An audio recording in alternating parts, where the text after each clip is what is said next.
Hello, everyone, and welcome to episode 10 of the Rewatch podcast presented by the Terrible Video Gamers Club. I'm your host, Tyler Schatz, casual observer of the Battle of Blackwater Bay. Joining me this fine evening are Stephen Howard. I tried to come up with a line for this ship joke, but none of them were fire, so. Nick Castillo. It's Nick. Hello.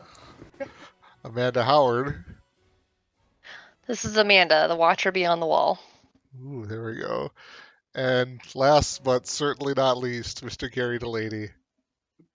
Hi, everybody. I couldn't think of anything funny in the last 30 seconds, so I'll work harder next time. Okay. Alright, so for this episode here, we are covering episode 9 and episode 10 from season 2. Episode 9 was titled Blackwater.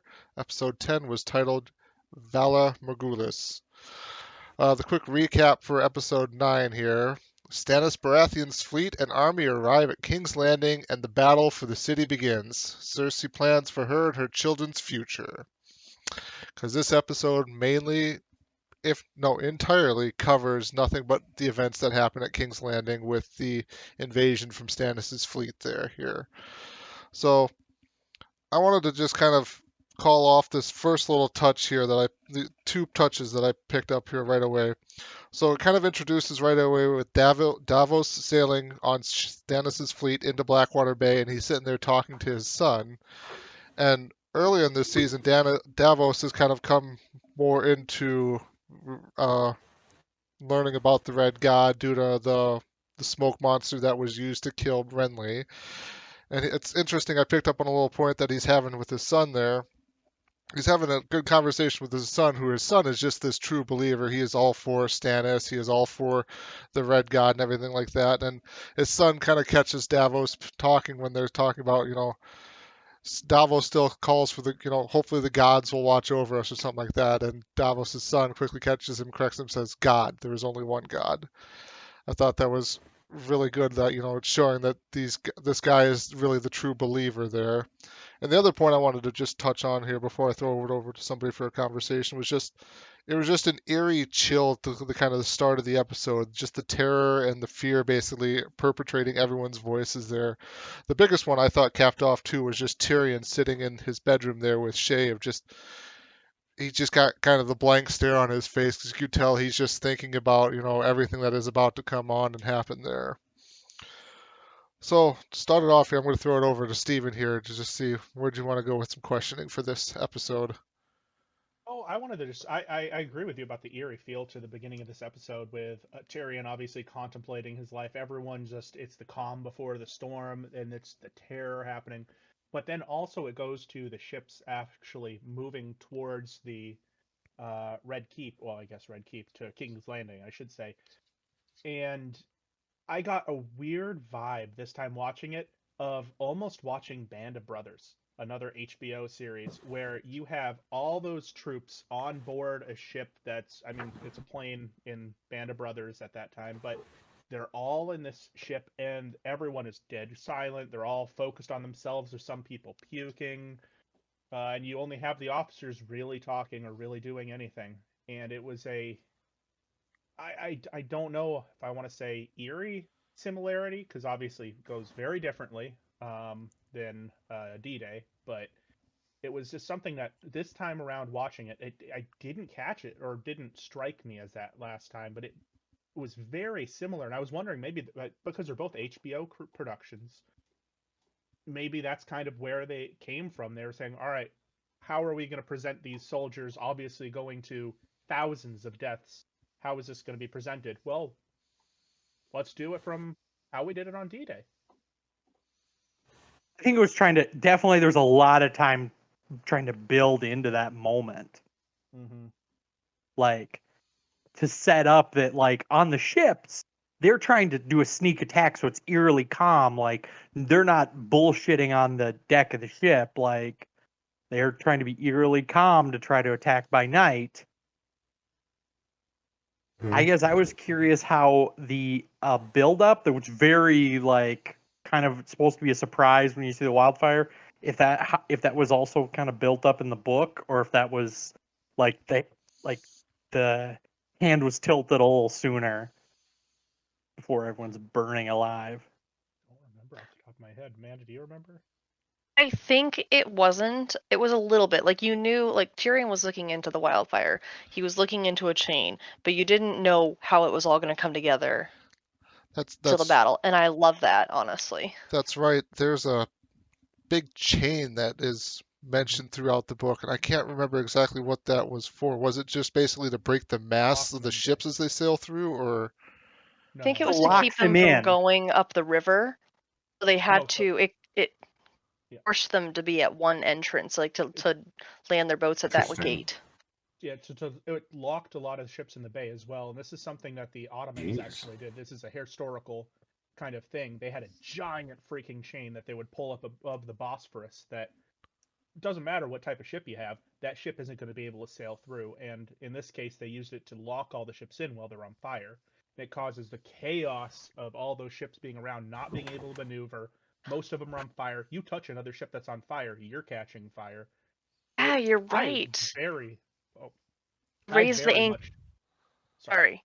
Oh, you just made me realize. You're right. They raised the chain after the ships went past it, so they were trapped. Brilliant, honestly. Yeah, Interesting. I shit on.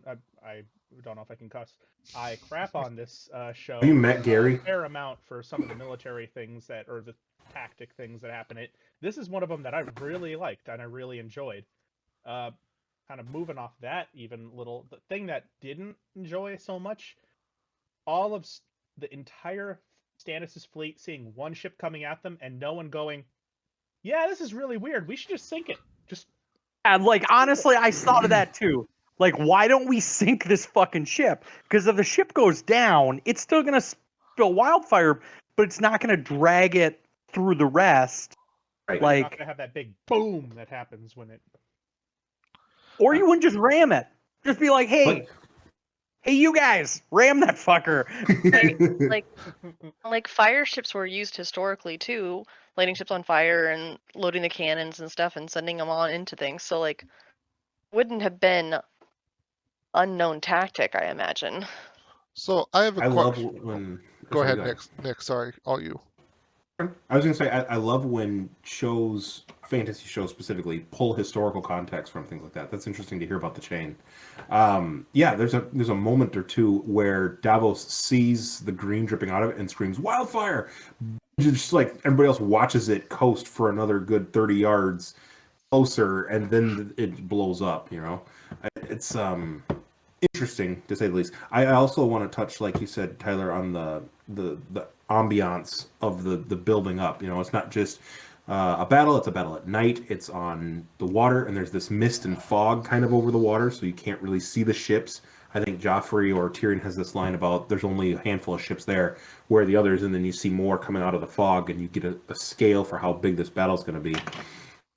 And yeah, it's this weird hesitation from all sides. Like the folks in the Red Keep and King's Landing are terrified of when they're going to come or what are they going to do. Is this plan going to work? And the people on the boats are wondering why they don't see any of their ships. And the thought I had kind of throughout this whole show, as we talk about more of these, is that something from a military perspective is that these moments of actual combat, actual warfare, really show who these characters are.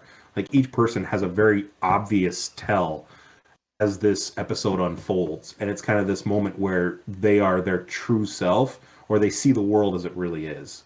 And I thought that was really interesting, like how the conversation you just mentioned about Davos was my takeaway on the ship there, where he's talking with his son, where yeah, his son is full on in the Kool-Aid, talking about this is only one God, and don't worry, we have the High Captain here. Kind of that, you know, only the leadership is talking, like what you were saying, Stephen.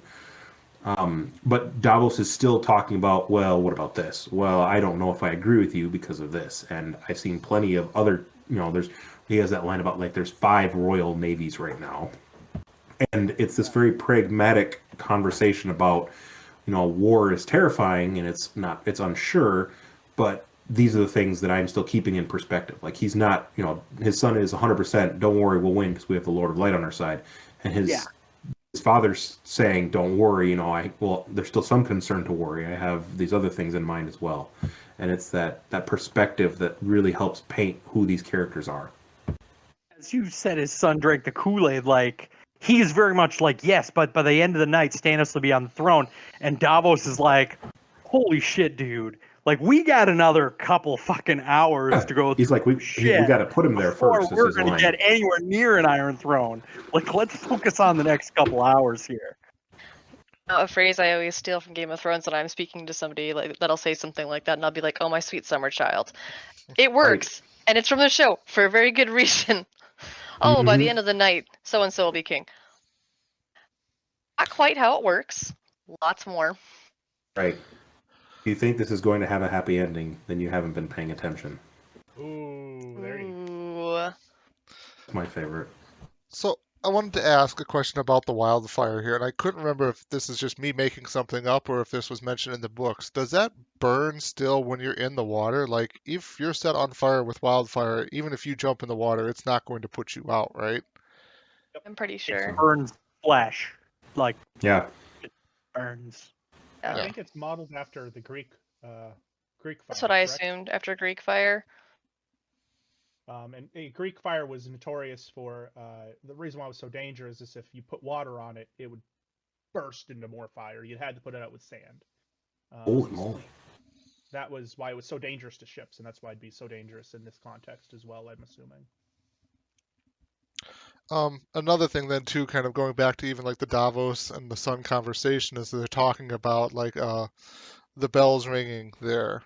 Oh, yes! Like as they approach there, and then it's also cut to another line of Varys talking about how he hates the bells ringing because it usually signals horror, a dead king, the city under siege. But then they mentioned too, it doesn't ever signal surrender here, which I thought was a very interesting point here. So put a pin in that point there for some point in time. We may revisit that section there. The bells. I picked up on that as well. You got anything else, Stephen, for us? I guess we're almost going chronologically right now, talking about some different points in it. Because as we go on, I think obviously Sansa trying to get Joffrey's, goat my brother goes out on the front lines. Why wouldn't my valiant husband be able to go out on the front lines? Sort of thing. And I thought it was funny. I thought it was not as clever, obviously, as she thinks it is, but it's what else can she do at that point? Mm-hmm. But I enjoyed that. And I also enjoy Cersei's mental freaking breakdown the entire episode. She's slowly getting drunker and drunker on the wine there and slowly realizing what's going on from the conversation from Loras always coming in. No, Lancel. Sorry. Lancel coming in and always reporting this stuff happening. It's a little bit revealing about Cersei, too. Exactly. As a Lancel, like, just random fact, I realized on the rewatch that I consistently mix up Lancel Lannister and the other Tyrell dude. Loras. Because on every subsequent watch, I thought it was the Lancel Lannister that comes in with the dad, not the Tyrells. I win. Yeah, that was interesting too. I hadn't caught that he's the one who walks in, because the last we see Loras Tyrell is he is fleeing after Renly's been killed. Renly, after Renly's been killed, because he was like his right hand man, and then here he's walking in with the Lannisters, and so yeah, it's very interesting. Anyway, that's jumping ahead. It's the whole Cersei thing is interesting. There's so many reveals of who these characters really are. I think that yes, as Cersei realizes her situation is becoming bleaker and bleaker, she is getting drunker and drunker. But how she talks about she doesn't think that the prayers are helping, and she doesn't think that, like, she looks at Cersei at one point and says, "You're perfect, aren't you? Like, no matter how bad the situation is, you should just sit back and drink some more and relax and realize the world has gone to crap like I have."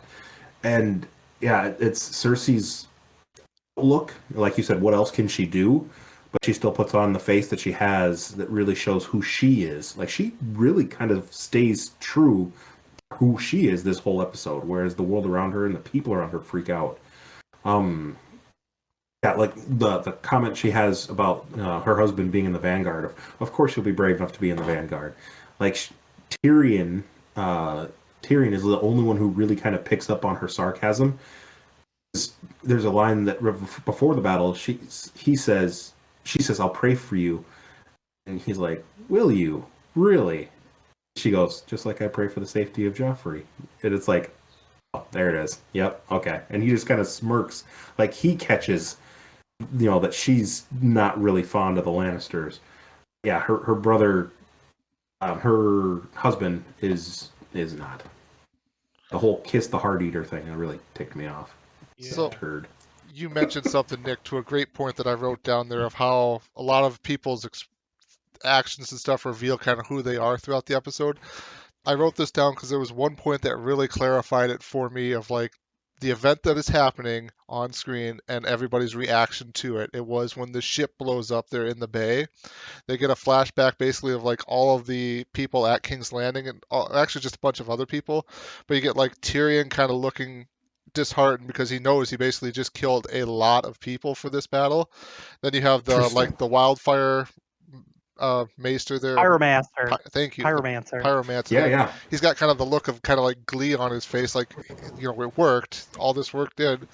The Hound obviously is looking on in horror because he just has a very big fear of fire. And then the one that really stood out was Gary's boy Joffrey there, was just looking on with just absolute glee and utter satisfaction at all of this death and destruction that happened out there in front of him. So going back to your point, that really kind of just echoes like, and for me, this one moment basically shows what everyone's thoughts are on what is happening right now. Interesting. And Braun. Like, Braun was just told to shoot a fire arrow, but I don't think he knew what the fuck was going to happen, because Braun is the original implementer of the previous plan, which is that up to this point, you assumed that they were going to shoot the wildfire out of catapults. Like, that was the plan. Like, and I actually, on a rewatch, I was like, oh, well, don't they, like, pour the wildfire down the edge of the battlements? No, like, the wildfire is a one and done. So he used up all of the wildfire on this one ploy that filled that one ship full of 1,000,000 jars. Like, a million 1-gallon jugs of milk, like, in this ship. It was like pouring out of the hull as the ship was going through the water. Was it okay? So was it pouring out, or was it intentionally I think it's unplugged and sent Intentional, on? leaving a trail. So he just had to shoot. I was thinking that in the tactics of how would he have to shoot and hit the boat specifically, but then when he shoots, you see he actually just hits the trail, which is easier for an archer because he would just have to shoot straight and it would hit the trail and then the fire would snake down the way after the boat. Yeah, rather than considering the having boat to keeps hit. going, Exactly. has to go pretty far. Pretty chancy to risk on an arrow in the night at dark ships. Exactly. Well, and Exactly. I thought it was actually a kind of a clever play because I mean, you're right. It is a one and done, and even Stannis says it. The imp has done his trick. Now we storm the keep basically, and it's a very important trick because it kills a lot of Stannis's men. Takes away one of the commanders, one of the main commanders, because it's blown to smithereens. And when you're storming a walled fortification, I mean, there's a thing out there that says you always have to have 3-to-1, numbers. It's not based in anything, but what it's meant to say is that you have to have overwhelming superiority of numbers to storm a walled fortification, unless you're going to use subterfuge, which you're not. So you kill a lot of those people, and Stannis needs every single one of his people. And to quote Rob, he needs his people more than Tywin.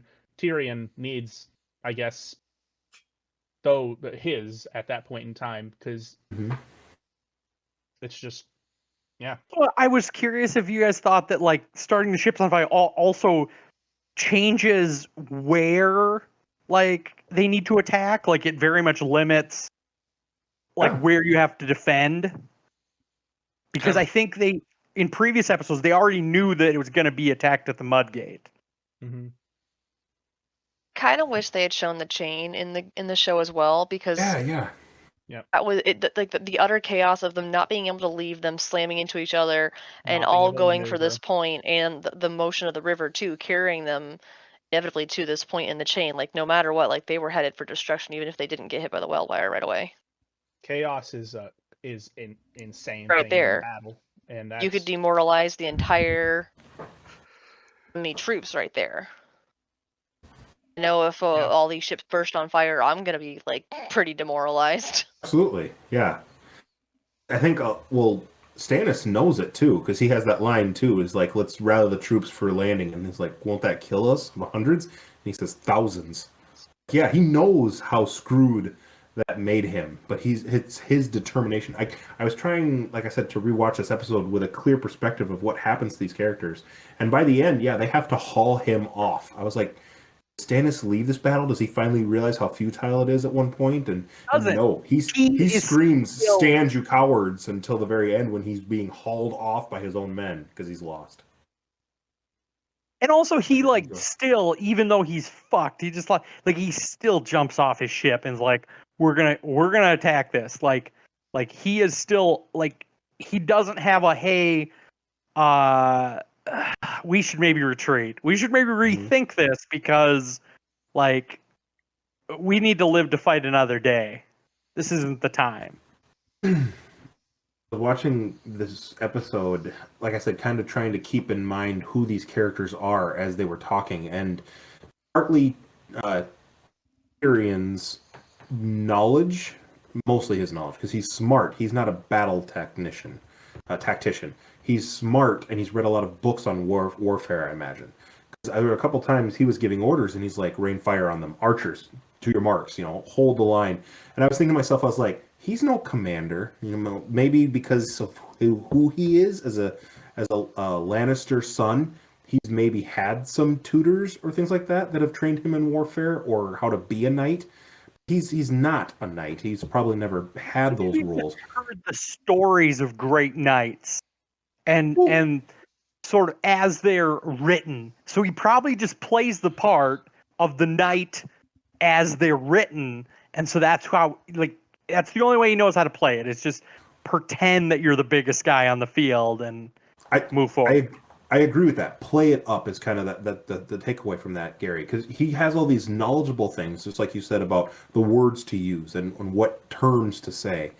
There's a part there when they kind of feel like the tide turn and Stannis' army is battering at the door, and everybody's like, "We're screwed. We're going to leave." And Joffrey turns tail, and it was kind of a thing that caught my attention in this was I noticed that Tyrion wasn't giving orders anymore. He sort of talked to the men and gave them this speech, but none of that was from some past great leader. It was all him coming up with what to say to rally the troops.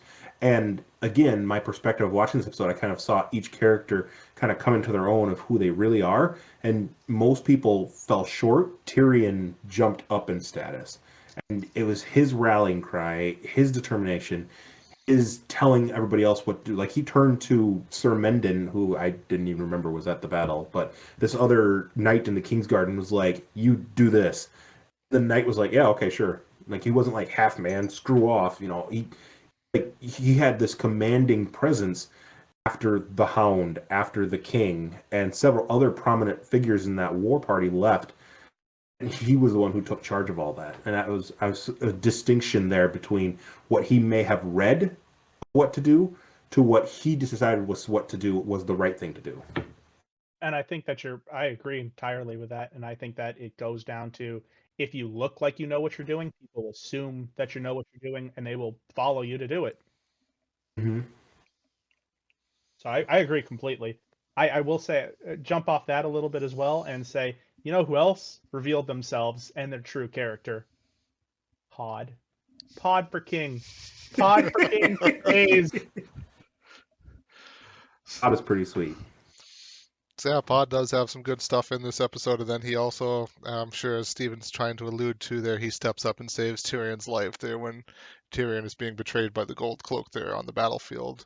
Yes, The shoved scene- a Yeah. spear right through his face. Gold Cloak who was supposed to hold the king's banner, or was it the other one? There's two that were supposed to go in. I think it was the one who was supposed to hold the banner. I could be Kind of wrong. saw that too. I was wondering if that was at one point like as tall as the person was. I don't know if it was just shot low from Tyrion's perspective, but I was like, is that Clegane?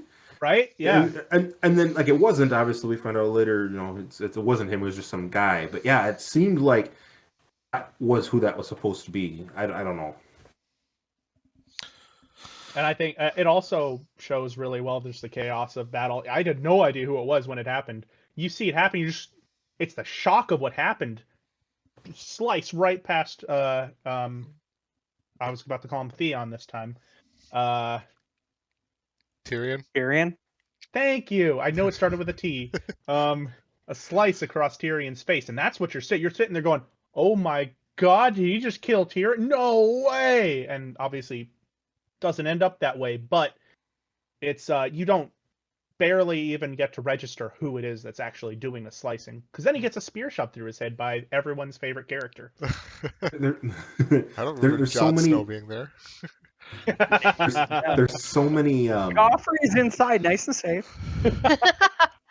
There's so many violent deaths in this episode. Like I know that it's the first big war that we see, but like the Hound slashes some dude and like chops him in half, right?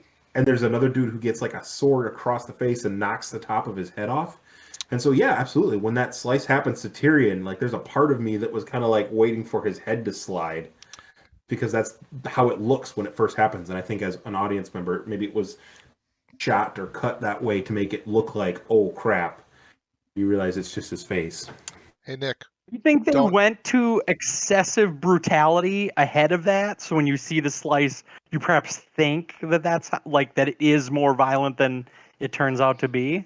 Be I was gonna say Nick, remember, don't die with a clean sword. right. Mm. Yeah, don't die with a clean sword. There's just so many great comments and one-liners in this episode that really show who these characters are. Like juxtapose that from the Hound to where he ends up at the end of the episode, right? Yeah.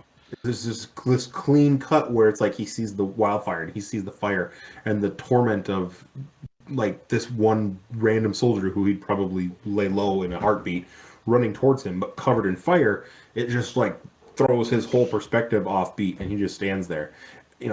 Anyone who dies with a clean sword, I'll rape their corpse. Then he walks back in, F the King's Guard, F the city, F the king, to the king, right? And this is the same Joffrey who took another man's tongue for singing a song about him in court one time. Well, I have it written down like he's kind of done being treated like the dog there. Basically, he's done being basically scolded and told what to do, how to go out and kill. He's like, I'm done. I'm getting out of here, basically.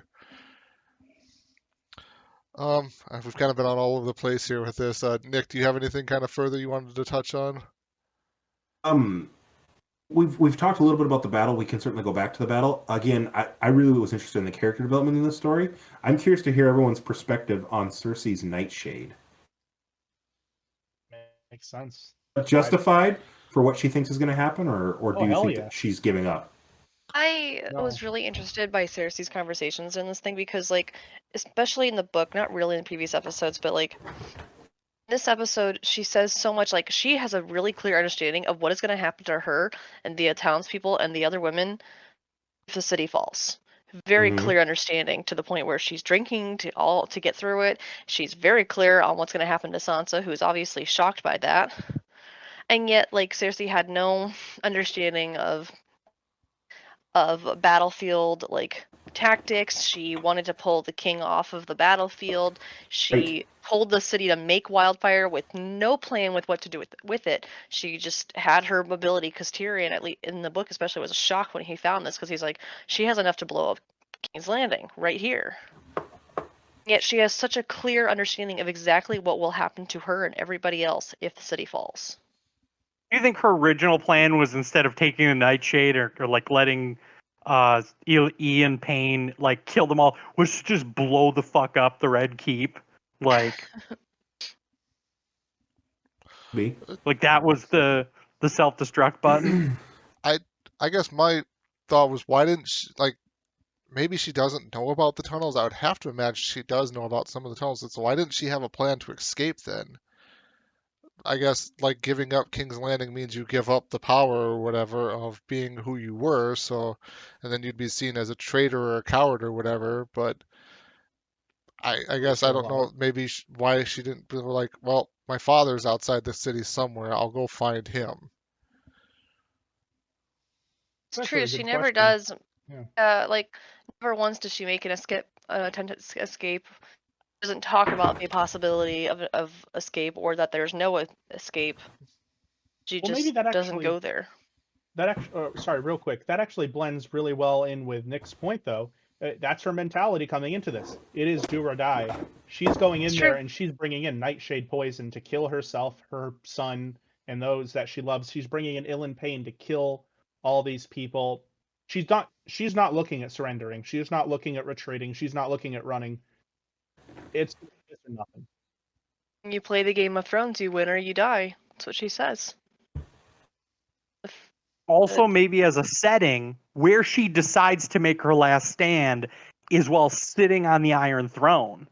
Like, Point. so I feel like she just knows that in the story of the ages, if they lose, they're not going to talk about what happened to Cersei Lannister, but she's hoping that maybe there'll be something of like the Lannisters sat on the throne until the end. Like they found their corpses in the throne room. Like they'll probably say that they committed suicide. Who knows? But like that was where she made her stand. Was like on the throne. Joffrey disappeared. Joffrey wasn't at anywhere in the third act. So, but anyway, that was you were talking about like what she did, and I was like, well, I never thought about like out of all the places she could have taken the nightshade, she took it on the Iron Throne.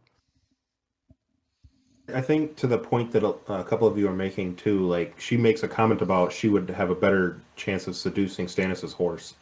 She knows that she wouldn't be able to survive, you know, being as one of Stannis' conquests or something like that, or maybe saving her skin or the skin of her children if she sucked up to him or something like that. And so yeah, it's kind of like I would be killed if he takes this castle, and so I'm just going to be killed on my own terms. It was interesting. She was giving that, talking to Sansa and talking about what's going to happen. You're absolutely right, Amanda. Yeah, she has a very clear picture, and she's not wrong, unfortunately, about what would happen if they lose that castle, and they're found. It's something that probably isn't talked about in certain circles. So for the queen of all people to say it so bluntly, with every handmaiden there to hear it, it absolutely freaks everybody out and really kind of shows that she has resigned herself that this is going to go south. So I think it's what kind of royalty Sansa grew up with. Sansa grew up in Winterfell. No one would probably siege Honor and family. Winterfell. And like it's a very honorable community, the men of the North, like that they would never, rape women just because, like they would take the honorable path, whereas from the South, fuck them. I don't know. There's a Whereas point coming Sansa, up in the next Sansa would have episode grew up about and her that. dad would have said that shit as bedtime stories. Yeah, Like Maybe that Sansa as a lady has just not been in certain circles with the common folk. Cersei. yeah. Ooh, There, sorry, there's I said definitely Sansa, but there's yeah, definitely I think Cersei had that as time stories. there's definitely a point that touches on that thing you were trying to make there about Sansa being naive to how the war world works, coming up in the next episode for sure. Yeah. Oh, Gary boy. said the Northmen would never do that, and I was like, oh, Gary, my sweet summer child. Yeah. Yeah.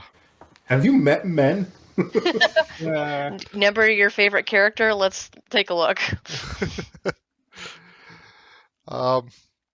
Nick, do you have anything else you wanted to touch on, or?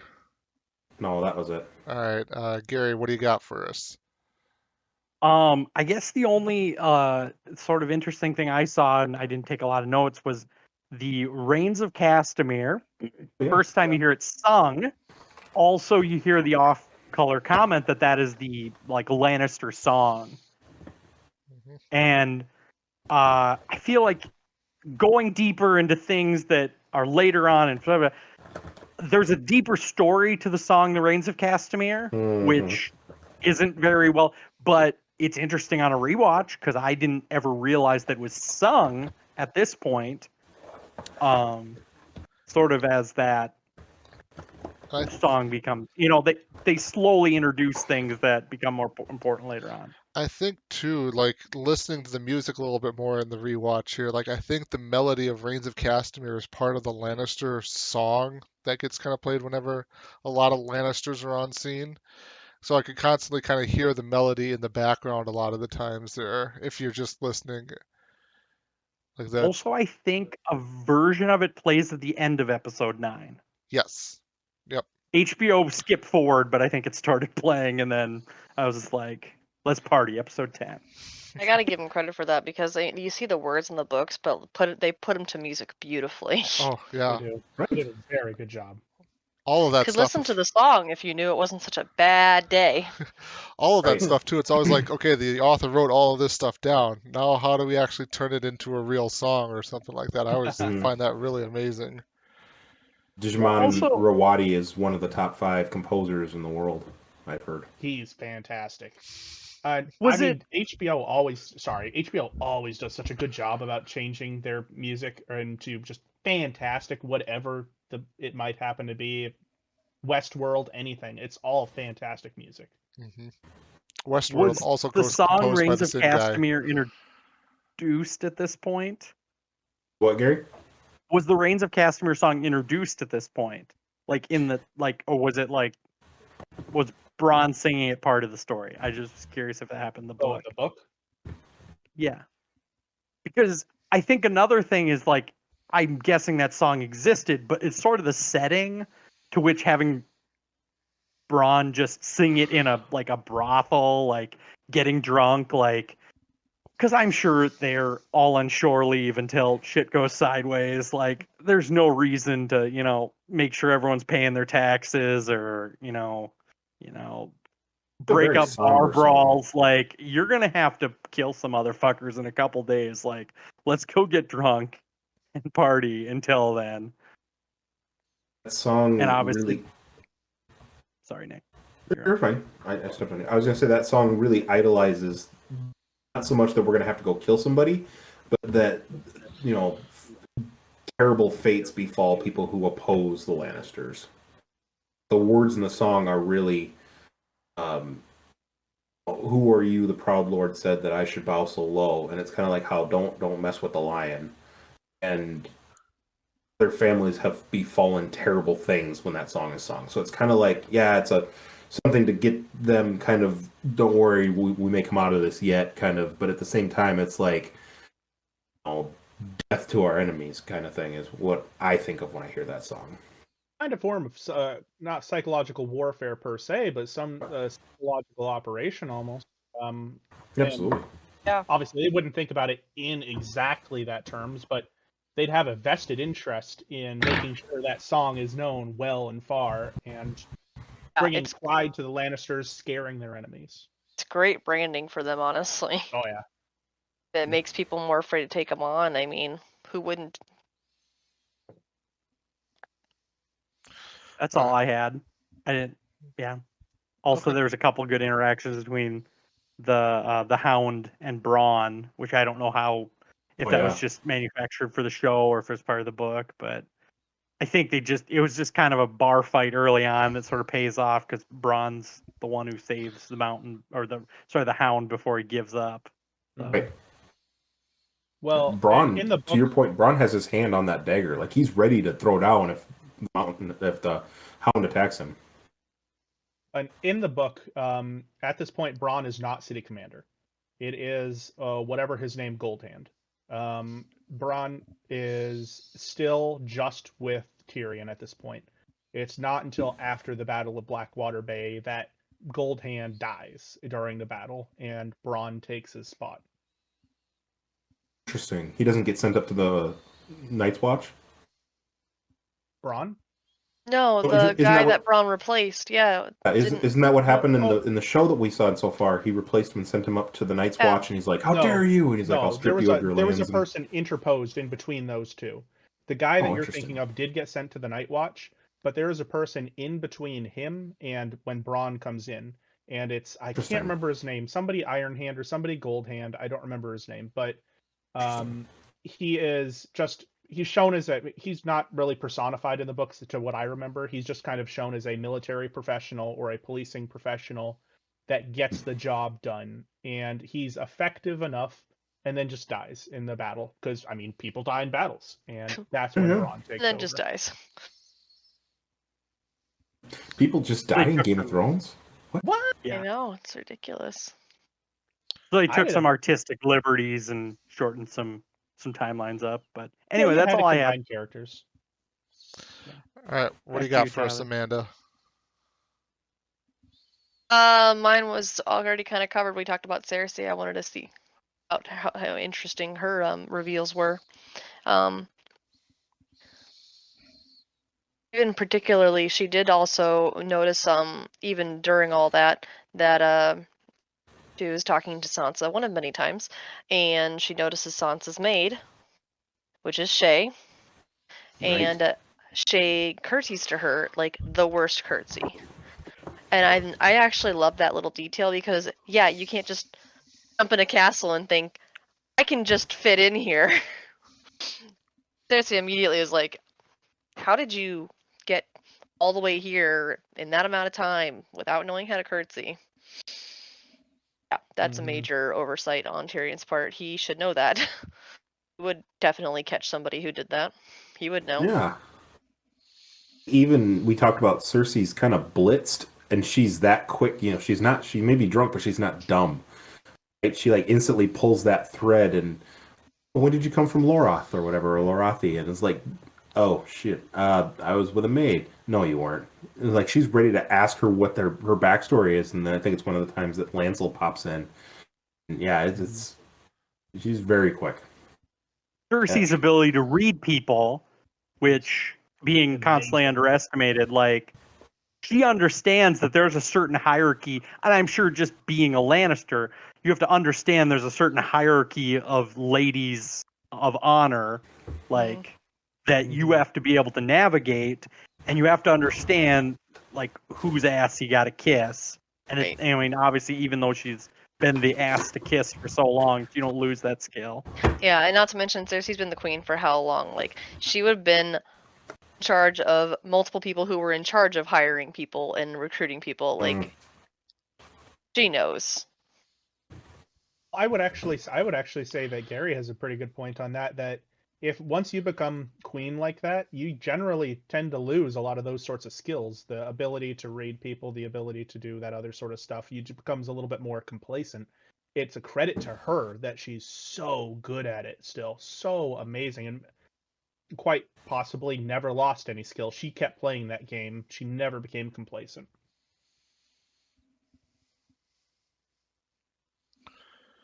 Very true. I had a question for the group. What did we think about Sansa's decision not to go with Sandor Clegane? Again, I was. You go ahead. I think she was given the information that was public knowledge at that point. She assumed that like Stannis held her father in very high regard. Like her father in Stannis' eyes died a hero of the realm. Like her father at no point took the easy path and like just sat on the throne. Like her dad was the first one to die in service of like Stannis the King. So I feel like that's where she wants to stay because the safest place is around Stannis Baratheon. And that's all she knows at that point. Like, but for Sandor, he's an enemy of everyone when he leaves. He's an enemy of all Lannisters. anyone else doesn't know that he's not with the Lannisters anymore, he's just a dangerous guy to be around. I mean, I wouldn't fuck with him, but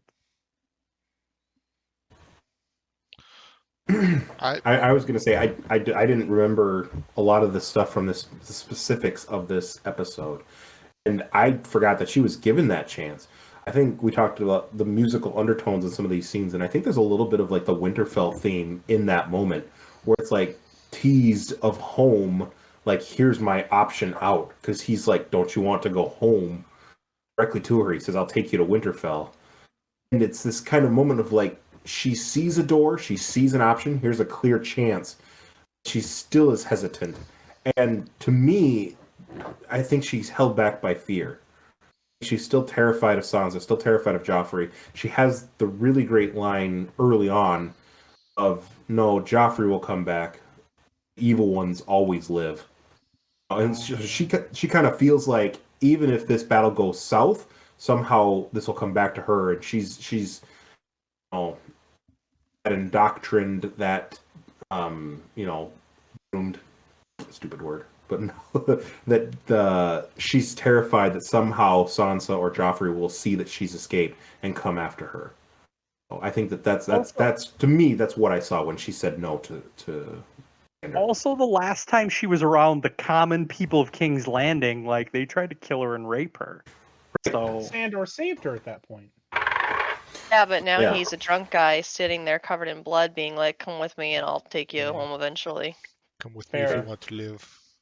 he was trying to communicate that, like, and she said at some point, like, you're not going to hurt me, but he was trying to communicate that, like even though you think I'm the bad guy, like, your dad was a killer, like, all these people are murderers, like, they World's don't, built by killers. there is trying to, like, slowly crush this, like, opinion that there are, like, a knight in shining armor, like, and I think that's sort of the Hound's constant role in Sansa's hierarchy, is to trying to help her realize that, like, he's not a very good looking dude, but he is someone who tries to, like, live up to, some semblance of honor. But yeah, I think there's several other story beats where, like, Sandor tries to, like, try to take off the rose-colored glasses that she has on.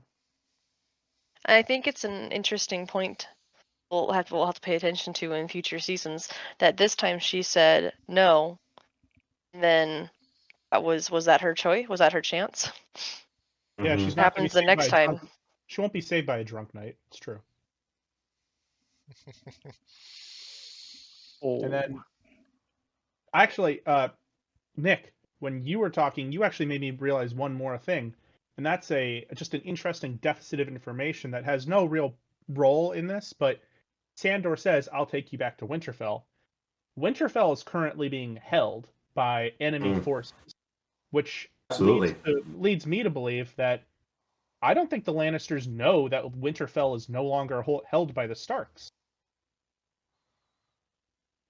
Yeah. They're a little would that self-wrapped up information right now become in public? Blackwater.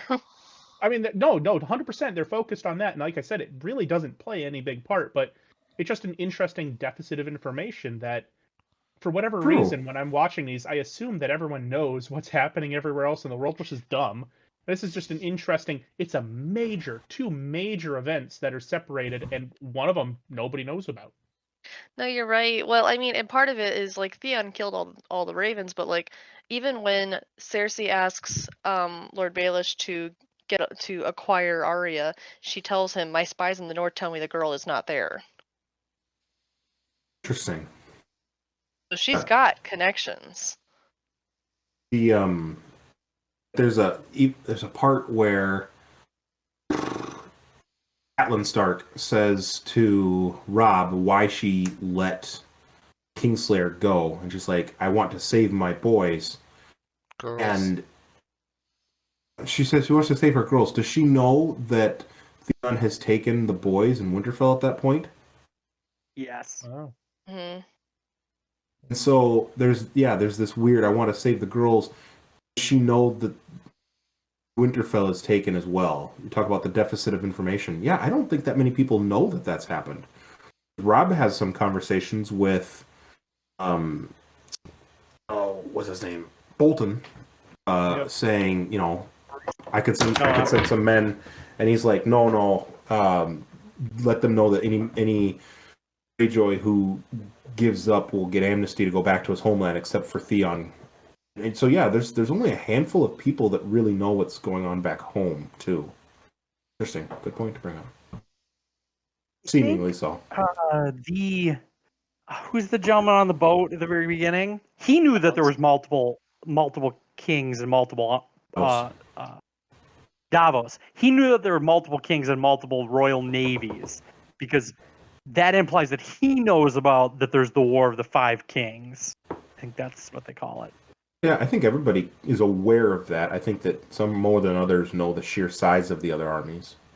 Or the scope of events that are happening. Because, I mean, if your capital is taken, imagine if Washington, D.C. yet tomorrow got invaded by Russians, and for whatever, we're sitting here podcasting, we don't know. Just a weird thing to think about. Well, that's a cheering thought. Thank you, Stephen. They'll never do it. They can't even. I won't get. Why Russia? What's wrong with Russia? They're a great ally. Yeah, they're fantastic. They could easily roll. No one can over see this. a Tyler's small country. shaking his head. And Sorry, we're all way off. Yes, we are way off right now. Slava Ukrainian. I don't know what you're talking about. Do you have anything else, Stephen? No, that was the last thing that just piqued my interest. Okay. I have one more point to just bring up, and I did not actually ever discover this thing until I had read the book, and this is after multiple rewatches there. Loras Tyrell is wearing Renly's armor when he assaults King's Landing with the Lannister force.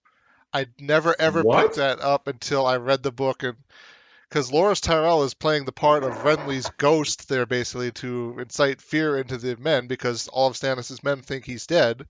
So here comes this guy riding in Renly's armor there, and it's really Loras basically hiding in that. Yeah. I didn't ever pick that. I didn't really pick that up either. The show obviously it's more clear if you read it. Yeah, you have to read the book basically to pick that up for sure. I missed it. But the show does not touch on it at all. Like it shows him in Renly's armor. Like clearly, does he have like the big hole in the front? No, he wasn't wearing that set of armor when he got stabbed there. But like when he takes his helmet off, it's got the stag horns on the crown, like the crest of the nose there and everything. Oh. So, okay, normally he's dressed as the Knight of Flowers. Correct. I did not catch that. Now I want to rewatch that episode. And I remember in the book them saying afterwards it was the ghost of Renly. Everyone saw the ghost of Renly, and I was like, "Yeah, you fucking idiots! You didn't see the ghost of Renly. What are you talking about?" So this makes a lot more sense. I skipped that over in the book. Yep. And then, we just get Tywin Lannister showing up in the throne room there at the end, saying the battle is over, the tide is turned, they have won. Good old Charles. I have things to say about what happens there. I'll wait for the next for when we talk about the next episode in a couple seconds. Everyone good with the last episode there? All right. Let's move on to episode 10, titled Valor Morgulis. According to IMDb's synopsis here, Joffrey puts Sansa aside for Marjorie Tyrell. Robb marries Tulsa Marjorie. Jon prepares to meet Mance Rayder. Arya says farewell to Jaqen H'ghar. And Daenerys tries to rescue her dragons. So if anyone at home is keeping score, Peter Baelish is now the Lord of Harrenhal after this episode. He has been gifted that by Joffrey for his work on uniting the Lannister and Tyrell army. And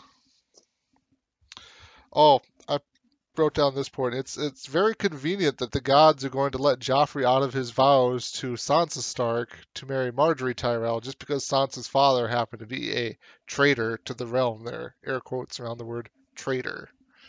What are you talking about? They had such a candid conversation happening there. None of it was scripted, and it was very candid. Church of England type thing. Okay, I actually made a note of that as I was rewatching it, that it looked really staged, and I don't know if that's poor writing, poor acting, or if it was intentionally designed to be like, I'm going to say this, Mm-hmm. and then you're going to say like, oh, well, it turns out your whole council like thinks that this would be the right move, that and then somebody else chimes in, and then like that everyone played their part in the play of like switching the queen. And for Like the it wasn't people. it. Yeah, like perhaps oh, what's the dad's name? Tywin? Tywin. Tywin already knew that the plan was is that the trade was that Marjorie was going to be the queen, like, and that was the cost. The As book. someone who very, a generation earlier betrayed their king Mhm. to get their daughter to be the queen as Cersei Lannister, like he completely understood the play. It was his playbook to let Marjorie take over. It was But I probably just her. thought it was very staged. Probably her play too. Remember, Marjorie had said previously in Renly's camp, "I don't want to be a queen. I want to be the queen." The queen. Mm. In the books also, Cersei warns Sansa that she doesn't want to see any show. She better be quiet and sad about it. She better not show any relief or whatever her true feelings may be when this is going to happen. And so yeah, definitely staged in like actors playing people who are pretending to be bad actors, which is like good on those actors for having to be able to pretend to be bad actors. But I also just was thinking about this while we were talking about it, and you know who's conspicuously not there for that part is Tywin. For someone so powerful who just showed up, just saved the day to not be part of that entire He's there. theater. He's there? He's there. Yeah, he's there at the beginning. He walks on his He's horse. on a motherfucking horse. Okay, but he doesn't say. Does he say anything? Did I miss that? No, I don't think so. I think he like literally That's what I was kind of intending. strolls in on his horse and then strolls out basically on the Yeah. horse. See, no, that's kind of what I was getting at. Is he might he might have even thought this entire thing up. He is above having to act this all out. Okay, good point there. Interesting. Makes his presence felt when he's not there. I mean, he did leave a nice pile of horse shit for whoever's around there to clean up for him. His name is Joffrey. Okay. That's another kind of stain, I would say. Amanda, we'll start with you then. What do you got for us for this episode? So first thing that I thought was interesting about this episode is back up in Winterfell, Theon Greyjoy, well surrounded. That poor guy that's just blowing a horn outside the walls, like he's just doing his job. And Theon hates this guy more than anything else in the entire world. I can understand that obsessing over that little detail since that's something he can focus on, but he has a conversation with Maester Luwin about like, Maester Luwin's like, Lord Stark went out of his way to make it your home. You could run, you could do this. And Theon's like, yes, my captors were so kind to me. They were wonderful. A horn blowing again the entire time. But, they're going through options. Maester Luwin's like, there's hidden ways. We can get out of here. Join the Night's Watch. Do this. And Theon just says, like, you might be right. Like, I've gone too far to pretend to be anything other than this. One of my favorite memes is that picture of like him just screaming, and it's like I'm Greyjoy and the story of my terrible life decisions. I think though, like it goes back to what we've talked about a lot with Theon so far. He just never knew kind of like who he was really. There, he was always being like trying to be this character that he thought the Starks wanted him to be, the character he thought his father, his true father, wanted him to be, and everything. So that was definitely like him kind of, I think, expressing out loud, like, yeah, I don't know who I'm supposed to be really there. I have a little image in my head of the guy who's actually blowing the horn, and I hope he's sitting there blowing his horn. His friends are around him giggling and saying, "Do it again, do it again." Minutes later, do it again.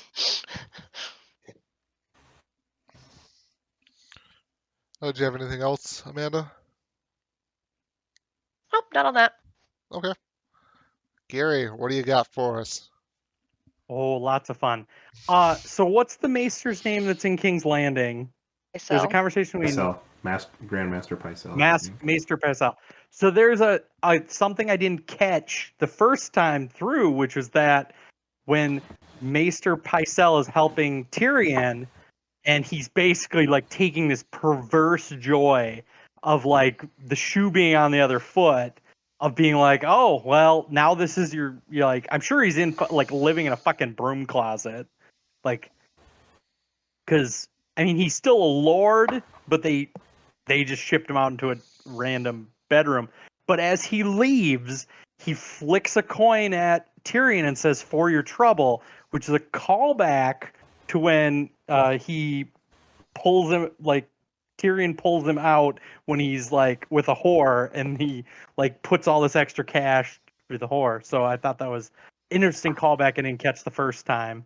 Mm-hmm. So that was fun. Going back to Tywin Lannister being named the savior of the city, he rides in on a goddamn horse. Like, he couldn't just walk forward, accept gracefully, like on foot. He understands that this is his legacy. So in this story of him being called the savior of the city publicly, he's on a goddamn horse, like looking as knightly as anyone can fucking be. Like, absolutely no reason for someone to be on a horse in this situation. No one else is on a horse. He didn't even ride into the throne room on a horse the first time. Like, but he's on a horse for this ceremony. No fucking reason. I talked about like the changing of the queen being very rehearsed. Also, next point was the lady who has to beat the shit out of another lady by Joffrey, and later accused to be Peter Tyrion's Baelish. girlfriend. Yeah. Yep. Who is that? Raza? Is that? Roslyn. Ross, yeah, for short. Ross. Okay, I didn't realize that she shows up. I think in this episode, I feel like the last time you saw her was in end of episode 8, when she's accused of being Tyrion's girlfriend, and Cersei says, "I'm going to make you pay for this," and then I think that had a lot more weight when I realized, because obviously there's a crazy episode in between the two story points, that like Varys is trying to like woo her to his side to kind of like tattle on Littlefinger, like, but basically just using all of the shit that's happened to her and being like, I would never let this happen to you. Like, I don't remember where her story plot goes from here. Pretty minor character. But I just thought it was interesting on Say not well. I'm sure it's Isn't a she happy become ending the with the sunshine lady of rainbows. Harrenhal? I just assumed that was how it ended. She's the lady of Yeah. Harrenhal. Yeah, definitely. Anyway, that was another thing on a rewatch, because I think it's like kind of a weird shoehorn scene. Not a whole lot else done there. And the last note I had was on the rewatch that before Robb Stark gets married, there is a scene where he talks to his mom about the consequences of getting married. And I didn't realize that conversation happened, I think, before he got married.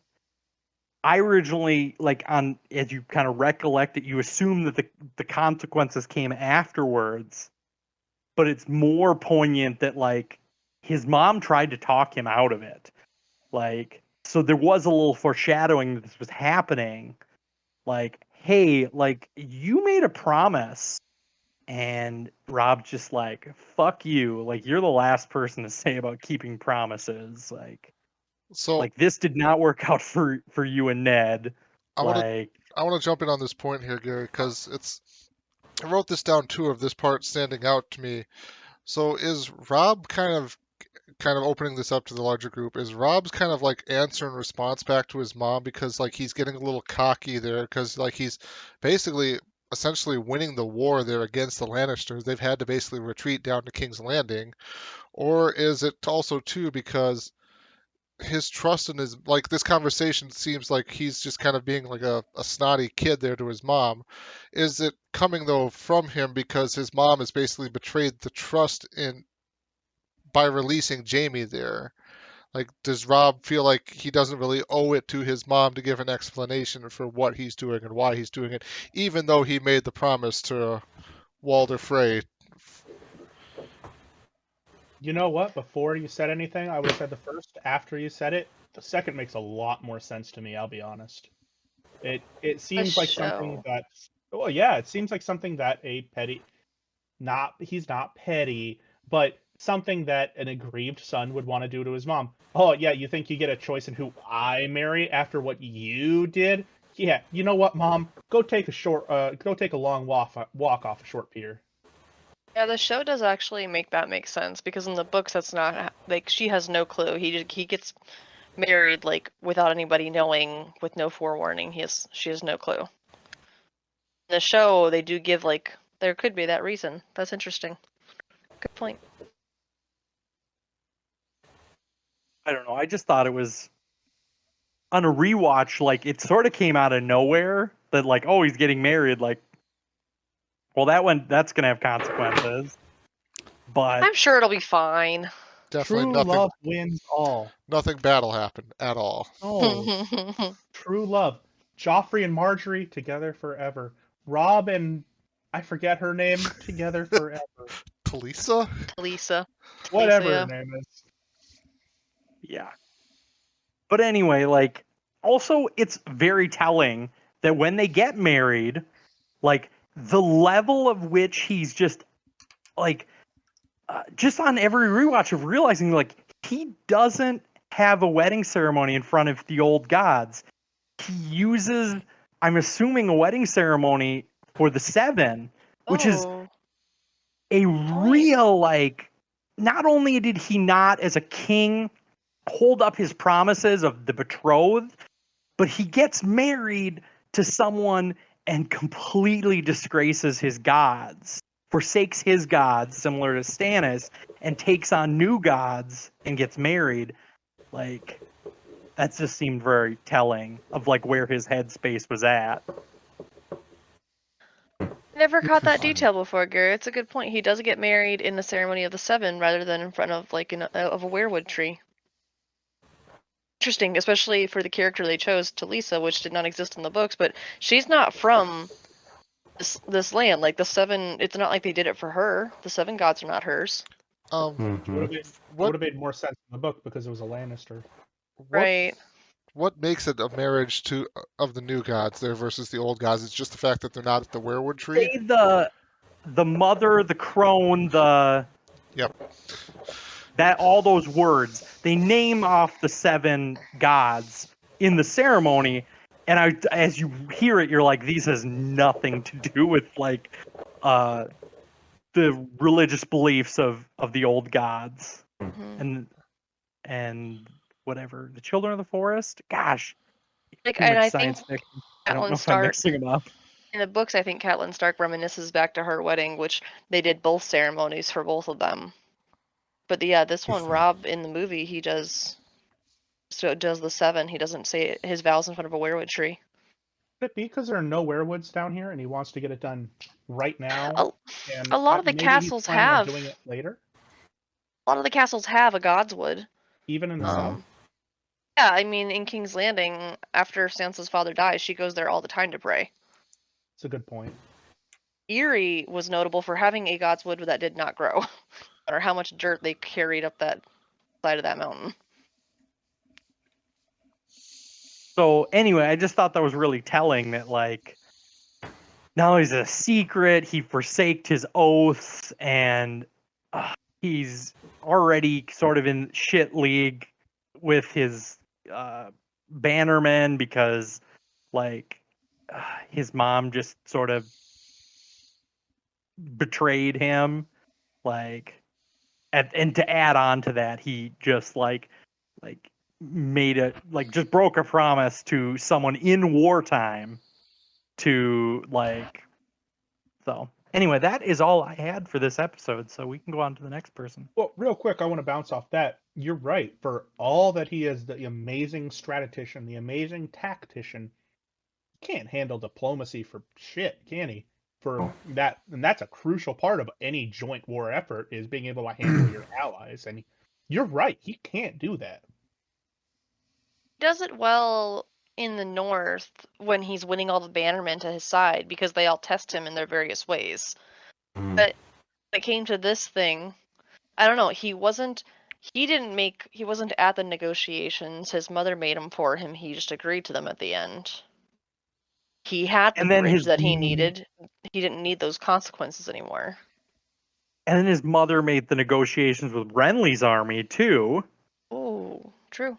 And like the only negotiations you ever see him do up to this point is he sends a Lannister to King's Landing with his terms. Work And on then the that. Lannister comes back and then they're imprisoned again. Like it doesn't seem like his negotiations is winning him He's do the them battle. in person, apparently. I mean, it probably touches back to him being just as the war continues on and he continues to winning, he becomes more and more arrogant with everything too. I don't need to do this. I can just strategize my way out of it or whatever. Speaking of really crazy Game of Thrones quotes, a boy so green that he pisses grass. Yeah, your favorite thing to quote there.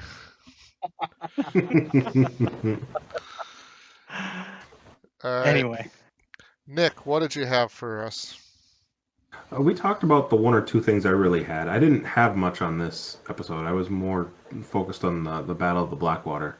Yeah, just kind of the weird relationships again, as these people are kind of like the Battle of the Blackwater. So many people were focused on what was going on at the war, whereas we're kind of seeing the fallout between.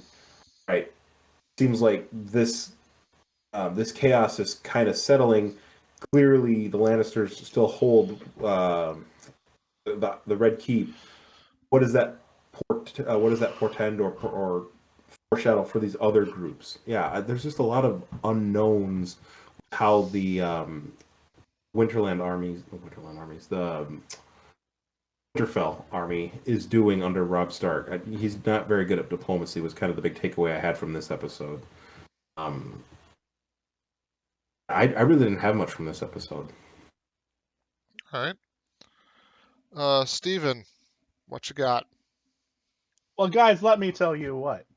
I want to start off by saying, number one, Tywin, anyone could have won that battle. If you have an army and you pin an enemy army between yourself and freaking walls, you're going to win. You know who could have won that? The idiot Joffrey. Gary's favorite character could have won that. But from his room, he couldn't have. That's an aside. Well, fair enough. That's an aside.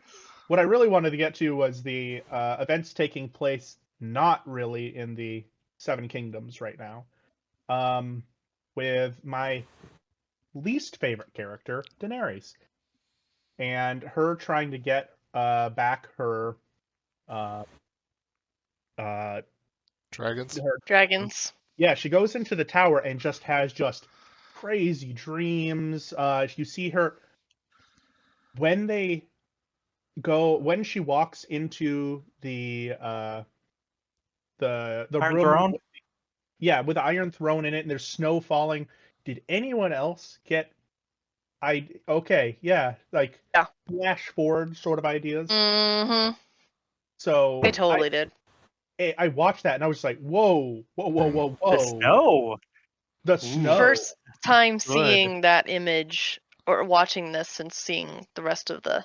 Interesting. Yeah. Yes. The snow in the Iron Throne room. So I have to make a point about this. Like during my multiple rewatches, basically as I was watching, building my way up to the later seasons, when I came upon this scene, I thought it was snow, which means that the White Walkers had come from the north down to King's Landing and everything like that. I originally thought, okay, that might because that informed the way I thought like how the show was going to end there, basically. Which we'll get to that basically how the show ends here at a later point in time. But I was just like, that really kind of informed a lot of my thoughts of like, okay, this is where the show is actually heading here. Sense, because it's a very, I mean, watching it in the scene, you're like, she's just kind of dazed out. Watching it as a rewatch, you're going, oh, that could be a very important scene, depending on how you want to interpret it. You want to interpret it. And then obviously she sees her child and her husband again because crazy psycho, Before that though, she's north of the wall. She's going through the wall basically underneath the gate through a snowstorm there to the tent there, which is again that points back to like she's never been north of the wall. She's never been anywhere close to the northern part of the wall. So what does this vision have to? We all know it as the wall there. Basically, she has no idea what this is, but it's like, and again, it went back to my point of like, well, does that mean then the White Walkers are basically going to come and destroy the Seven Kingdoms here or something like that? Again, we will touch on all of this stuff as we get towards the end of the show. Oh, remember this. Do you Put a pin in this and remember it. Another pin for this. Do you think that adds some legitimacy to the actual power of these mages? Not trying to spoil anything going forward, but like, well, these mages up to this point, powerful. Yeah, up to this point, you just think they're tricksters, and then this one dude kills like 5 people at once. Like you're like, oh fuck! But maybe there's some power of the visions, I think the gentleman said that like when the dragons were born, it rebirthed their magic-y powers. Sure. Yep. Yeah, and I mean, as we go forward in that scene, obviously she sees her husband and child again, which maybe not as maybe you're seeing future and then past or something like that. I don't know exactly how they're trying to have that play. I think sorry. I think a lot of it was more of like a test for her of does she want to stay in this moment where she is kind of like happy and like she has what she kind of wants, but ultimately it's not her ultimate goal of retaking the Seven Kingdoms. That's a good point. That's a good point that I really should have thought of and did not. So good call. And then the wizard goes out make that tower seem more complicated. I can't remember. What? Does the book call out like that tower as being slightly more complicated? House of the Undying, isn't it? The House of the Undying is there. I feel like I remembered her walking down hallways with doors. I don't remember. And there was like leaves on the floor. I remember that happening. And now I want to reread that part to see if there's more metaphors that I can get. Yeah. I think, and this could be completely wrong here too, but I think there's like voices that are calling out to her too, and I think it's not voices she knows, but us readers and knowers of the show kind of have an understanding of who they are. I want to say it was Lyanna Stark and Rhaegar or something like that. There's a scene with them possibly. I could be completely wrong though. I'm just misremembering for something that happened earlier in the books too. I don't remember. I like Amanda said, I think I need to reread that part because I just don't remember. Yeah, I just can't remember if there was more to that or if, like, as I said earlier, like you just start mixing up like science fictions, like start confusing what story like the hallway through full of doors is based on. But then obviously she does complete the tests like Tyler said, and and the wizard goes out like a bitch. So just flames him, flame on, and it happens, and he dies. I am not sure I was super comfortable with. Don't get me wrong, Dadon Daxus. What's his name, Gary? Donan Daxus. Thank you. The king of Goth. So he is in bed with one of Daenerys' handmaids, and this is kind of again where I don't like Daenerys. And she goes to their vault, finds that he has no money. He basically is doing everything on reputation and the thought that he has money, that's a theme that plays a fair amount. Everyone thinks you have money, so yeah, that's what it is. And then seeing that she has no money, she decides to lock them both in the vault to die. And I was like,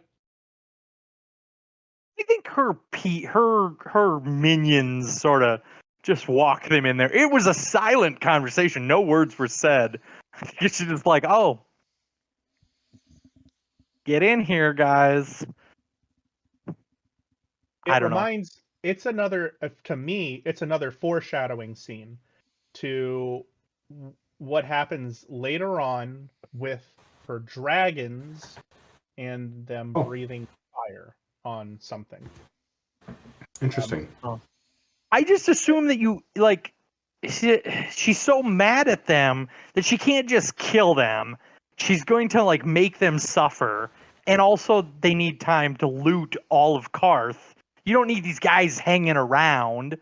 Like somebody might let them out in a couple weeks. Oh my god! Yeah, let the You could bodies just like lock the door, drop the key, and keep walking. Like, oh well, maybe somebody will unlock this door. But I'll be long gone with all of your shit. No, I don't think so. I think it's very much she kills them, and in a very brutal manner of locking them in a dark prison cell vault.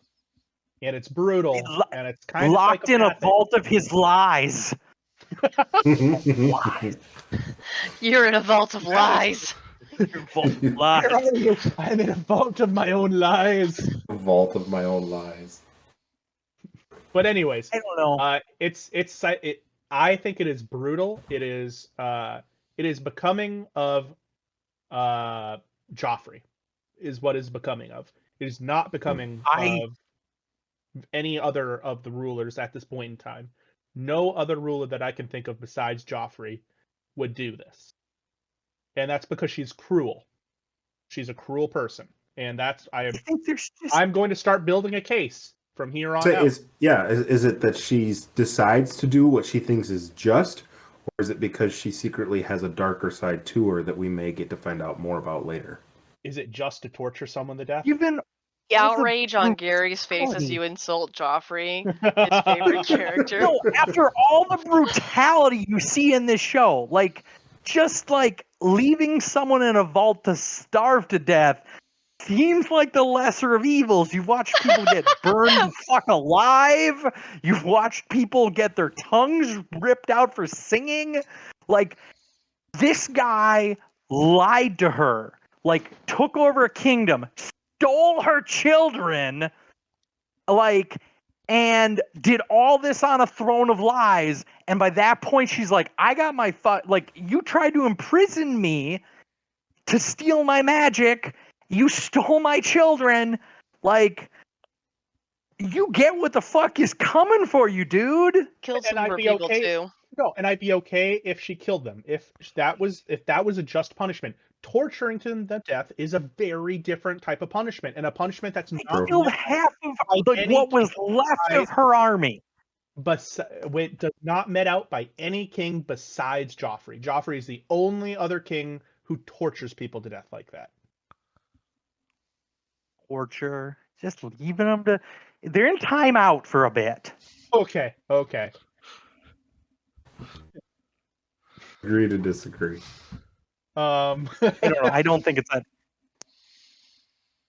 So you feel like he just should have been killed off screen, like no, her handmaiden, who was someone she trusted, who like went and worked for the enemy, like she deserved the cruelest.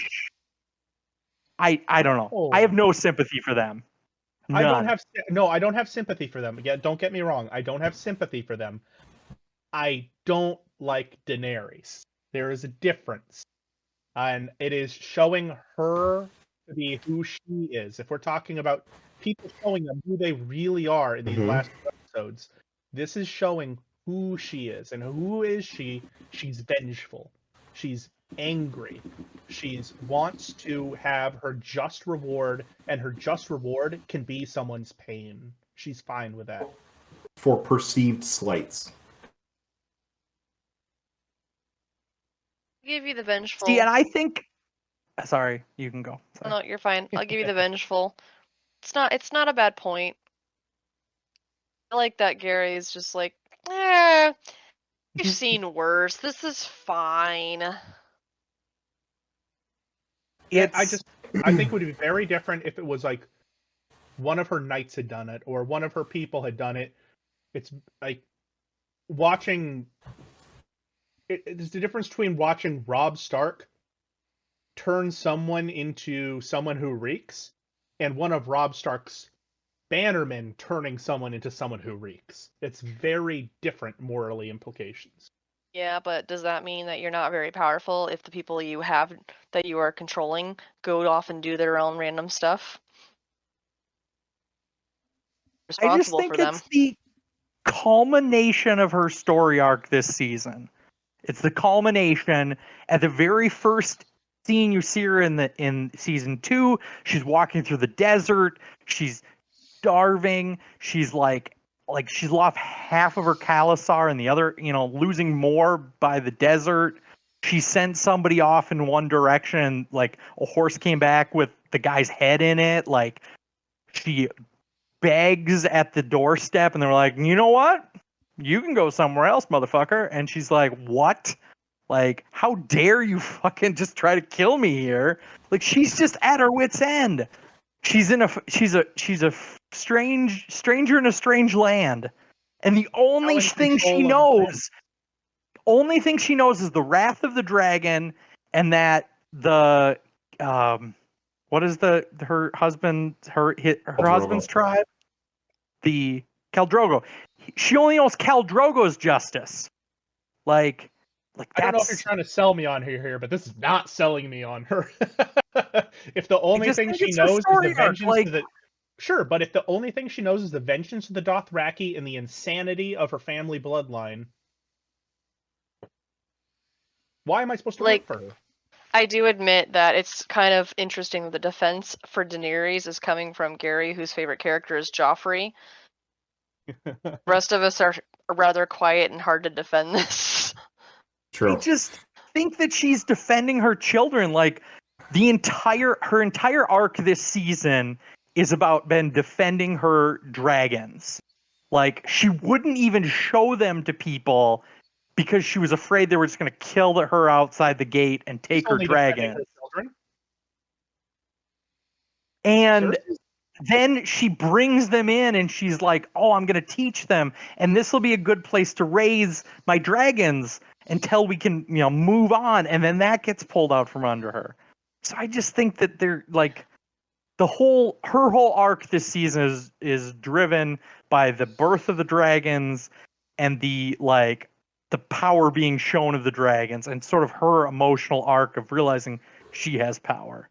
But anyway, we're just going to agree to disagree. You did make me just realize, though, Gary, that we've got 3 different women here, Cersei, Catelyn Stark, and Daenerys, that are all justifying their actions as defending their children. Spot on. Mm-hmm.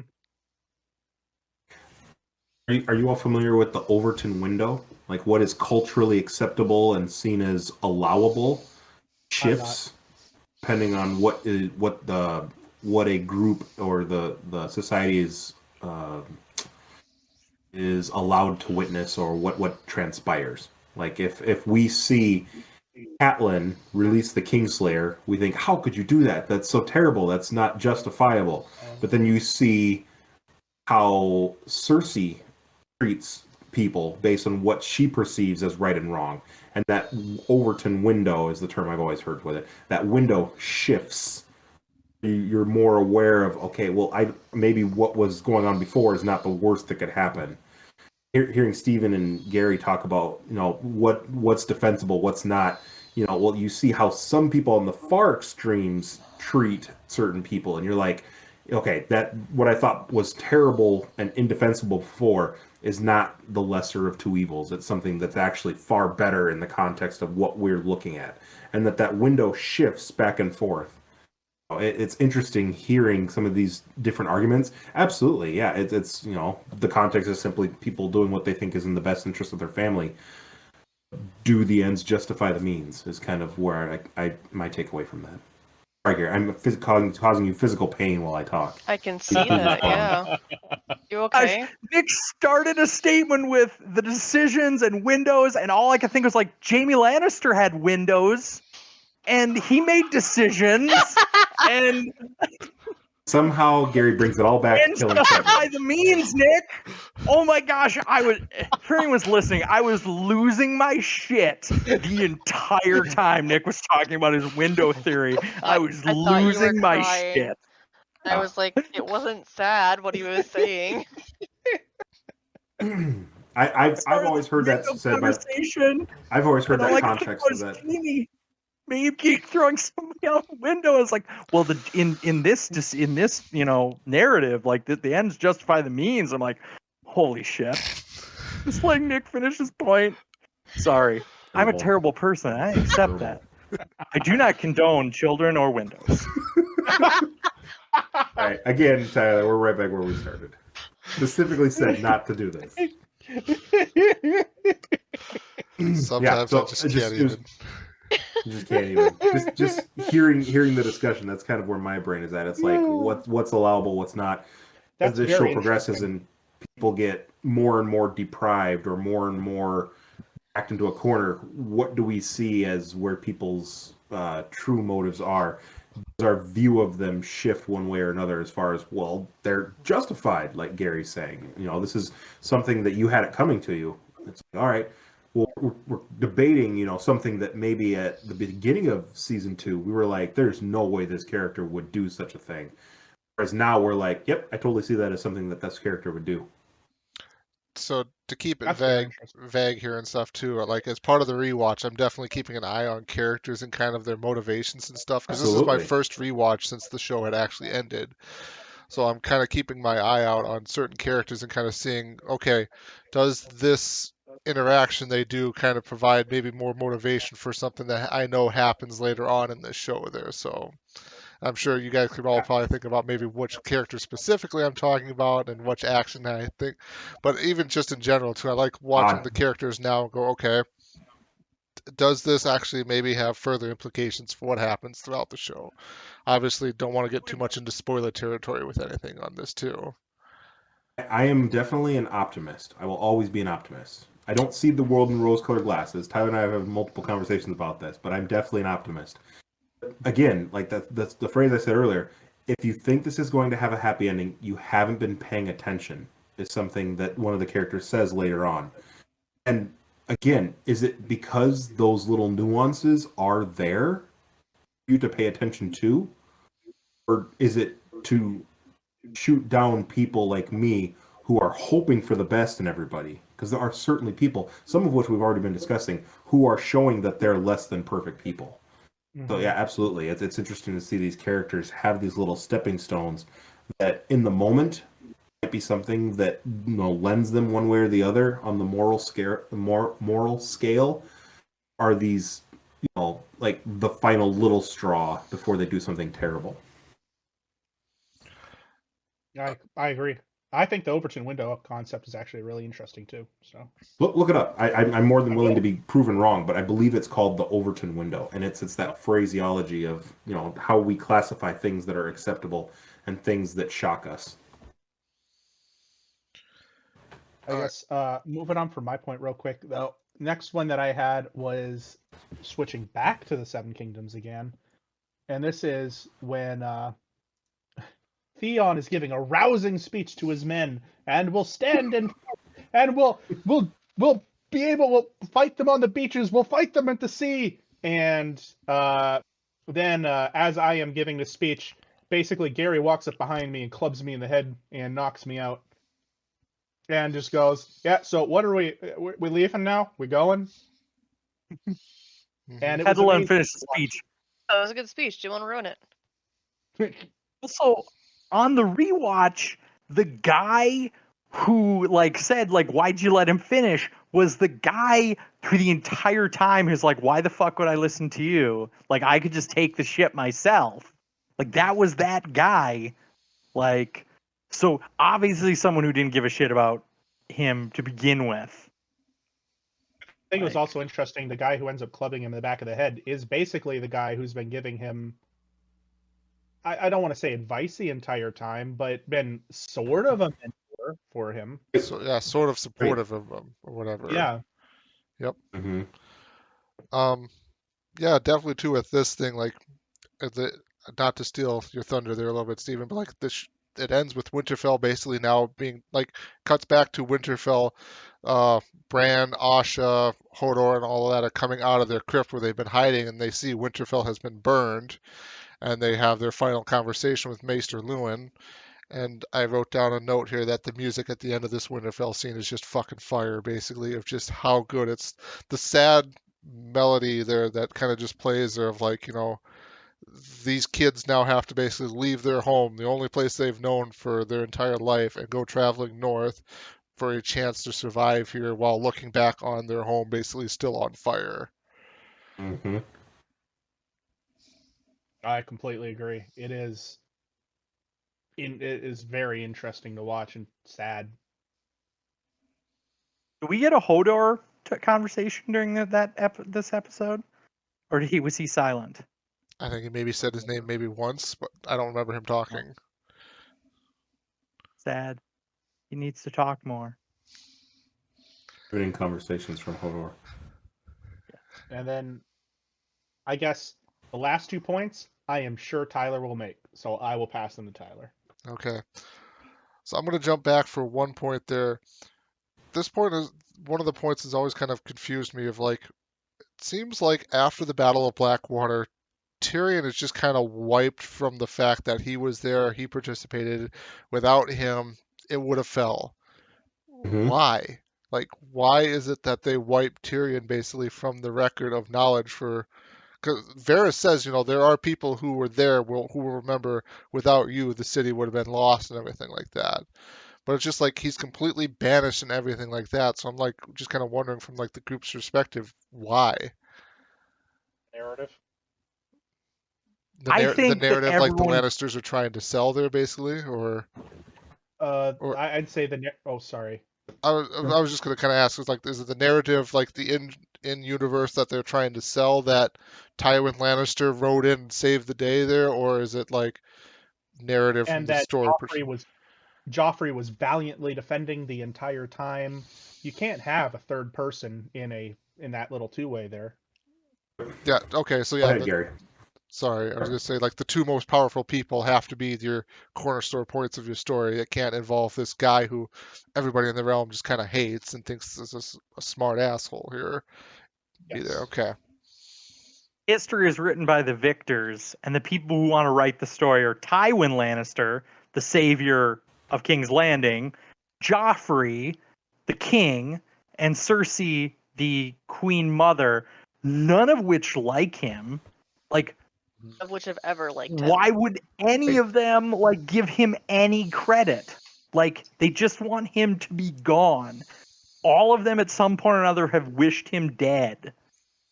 I will say as well, I think a little bit of it also is the idea that because he successfully defended the city, it either puts them down because everyone goes, well, no, it does. It puts them down because everyone's going to hear the dwarf defended the city.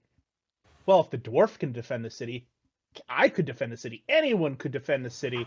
My mother's cat could defend the city. So what the heck was your problem not defending the city? So you have to get him Also out of you have to say he didn't rise up to expectations, because if he did, that puts everyone else down. Also, his rousing speech wasn't king and country. His rousing speech was fuck the king, fuck the palace, fuck all of it. Like, Save your shit. fight for yourselves and fight for your families. Yeah. Because they're gonna fuck up your shit and they're gonna rape your wives and children. Mhm. So fuck everything else. Just fight for yourselves. Someone And defend. that's not a rousing narrative of history. It's a good point. It's not a good narrative for the royal family, is my takeaway for that. Yeah, absolutely. Everything you all said. It's the narrative of, first of all, telling them to fight for themselves is, I think, what made them rally the way they did. Because someone defending something that they truly care about is far better than fighting for the king that you've never met and who definitely doesn't care if you live or die. And it doesn't follow with the narrative of the royal family. Yeah, who saved the day? The half man. Where was the king? Hiding crap in his pants. And Tywin came in at the very end, like it was pointed out, to just ride in on his horse and save the day when everybody else already knew it was done. So I don't think that Tywin necessarily wants glory for himself, but for his children in the Lannister name. To say that Cersei was cheering people on and a great queen from the keep, and that the great Lannister army led by his troops, that he happened to be in charge of, saved the day. I don't think Tywin really cares much if he's glorified or not. He'll sit there and take it if it's given to him. I think that the story doesn't bode well if who saved the day, the half man that everybody despises or has some angst against for one reason or another. So it's not necessarily that they're like, we have to put him down. It's just they wanted him completely cut out, like you were asking, Tyler. I would have to disagree with you about Tywin's stance on wanting glory there, though. He kind of mentioned with Arya there in those lovely scenes in the castle there at Harrenhal that he's riding off to his last great war there, basically the last great war. So he wants something to basically go out down and kind of put him in the history, like put his stamp really in the history books there, one last good time there. That would be my take on it there, to kind of disagree with that part there, that how he doesn't want it, but Disagree with your disagree. I'll disagree with your disagreement of my disagreement. I disagree with both of your both their disagreements. faces. Oh, All right. So moving on to, I'm guessing, the final 2 points there that Steven thinks I'm going to cover here. Point number 1 would be Jon Snow killing Qhorin Halfhand there, basically to try and prove himself, or kind of as part of the plot there, basically to get him into the Wildling camp there. Do you have any more to comment on that, Steven? Because really, I think it's just like, well, Noble sacrifice. Jon just kills the guy. I think it also too, Qhorin realizes that like if he's the one to survive, he'll still get slaughtered by the wildlings, because he's been killing wildlings for quite a long time there. Whereas Jon Snow has the going against him of him being a new member to the Night's Watch. The word has probably spread of his father being a betrayer or unfaithful person to the realm there stuff too, and Jon Snow being a bastard child, which probably all fits into the narrative that he might be more willing to help the wildlings. I agree with every point that you said there, and I will say that it also, every time when I watch this episode the first time, and when I watch this episode this time as well, I am just taken by Qhorin Halfhand and just how great a commander he would have been anywhere else. Like, no one will know his name really. Qhorin Halfhand will be in a note in the little books. Imagine this guy on the fields of the War of the Five Kings or whatever it's called. It's self-sacrificing the entire time. He has tactical acumen. He knows what's going to be coming. He is very cognizant of it. It's every time I watch this, I'm just struck by Qhorin Halfhand. I'm like, that is a guy. I don't know. I feel like later on they make this implication that it was kind of a setup, like, but even on the rewatch, like, I just didn't see it. It didn't seem like they were setting, like, that it was just like one line at the end that set up that he maybe did it intentionally, but I didn't think it was. I think he literally tried to kill Jon Snow. Yeah. I think the groundwork was actually... Every time I rewatch it, I was like, this is just him fighting. I think Qhorin Halfhand still has his hands tied together the entire time. Jon Snow has like, maybe Jon Snow's hands get cut free at the end, but like, I just thought it was a fight between two dudes, and his last fuck you to Jon Snow was like we are the watchers on the wall. I think you're missing a key point, Gary, that happened in, I think it was episode 8 there. There's a part where where it's like those two kind of butt heads, walking John on the and ridge Corin, top. when they're walking to whatever. And I think Corin basically attacks him and kind of is able to get out to John, like, hey, we need to do something here, basically, to try and get you into the camp there, because they'll kill me anyways here. I think Mhm. that, Okay, maybe I do remember that. So it was trying to set up, but it was much like something else that I mentioned in this episode. Is like there was a giant gap in the storytelling, which is episode 9, which doesn't like it brings you somebody's completely different. And if you were watching this on the first watch through, that would have been 2 fucking weeks apart, which I guess is probably about relative to how long it took us between episodes. So And also, like, I mean, Corin gives them just the barest information. Like, they might believe it if you sell it right. And basically then starts taunting him out loud in front of everybody and attacks him, Mhm. which gives a much more sincere reaction on John's part, because the guy is not, the character is not an actor at this point. yes. Actors playing actors again. Actor's playing a guy who can't act. So, good work. And Corin sells it a lot more by John being like totally flabbergasted of like, no, I didn't betray you. John knows I think- nothing. And I think that's actually part of it. That's why he doesn't say so explicitly to Jon Snow, hey, I'm going to have you kill me. Because it's not going to be, I mean... Besides, John's gonna say no. John, being the honorable Exactly. man, would Jon be like, will no, say we'll no. find something else to do. And if I was to, Gary, if I was to say to you, hey, Gary, okay, maybe a bad choice. Nick, if I was to say to I was that's...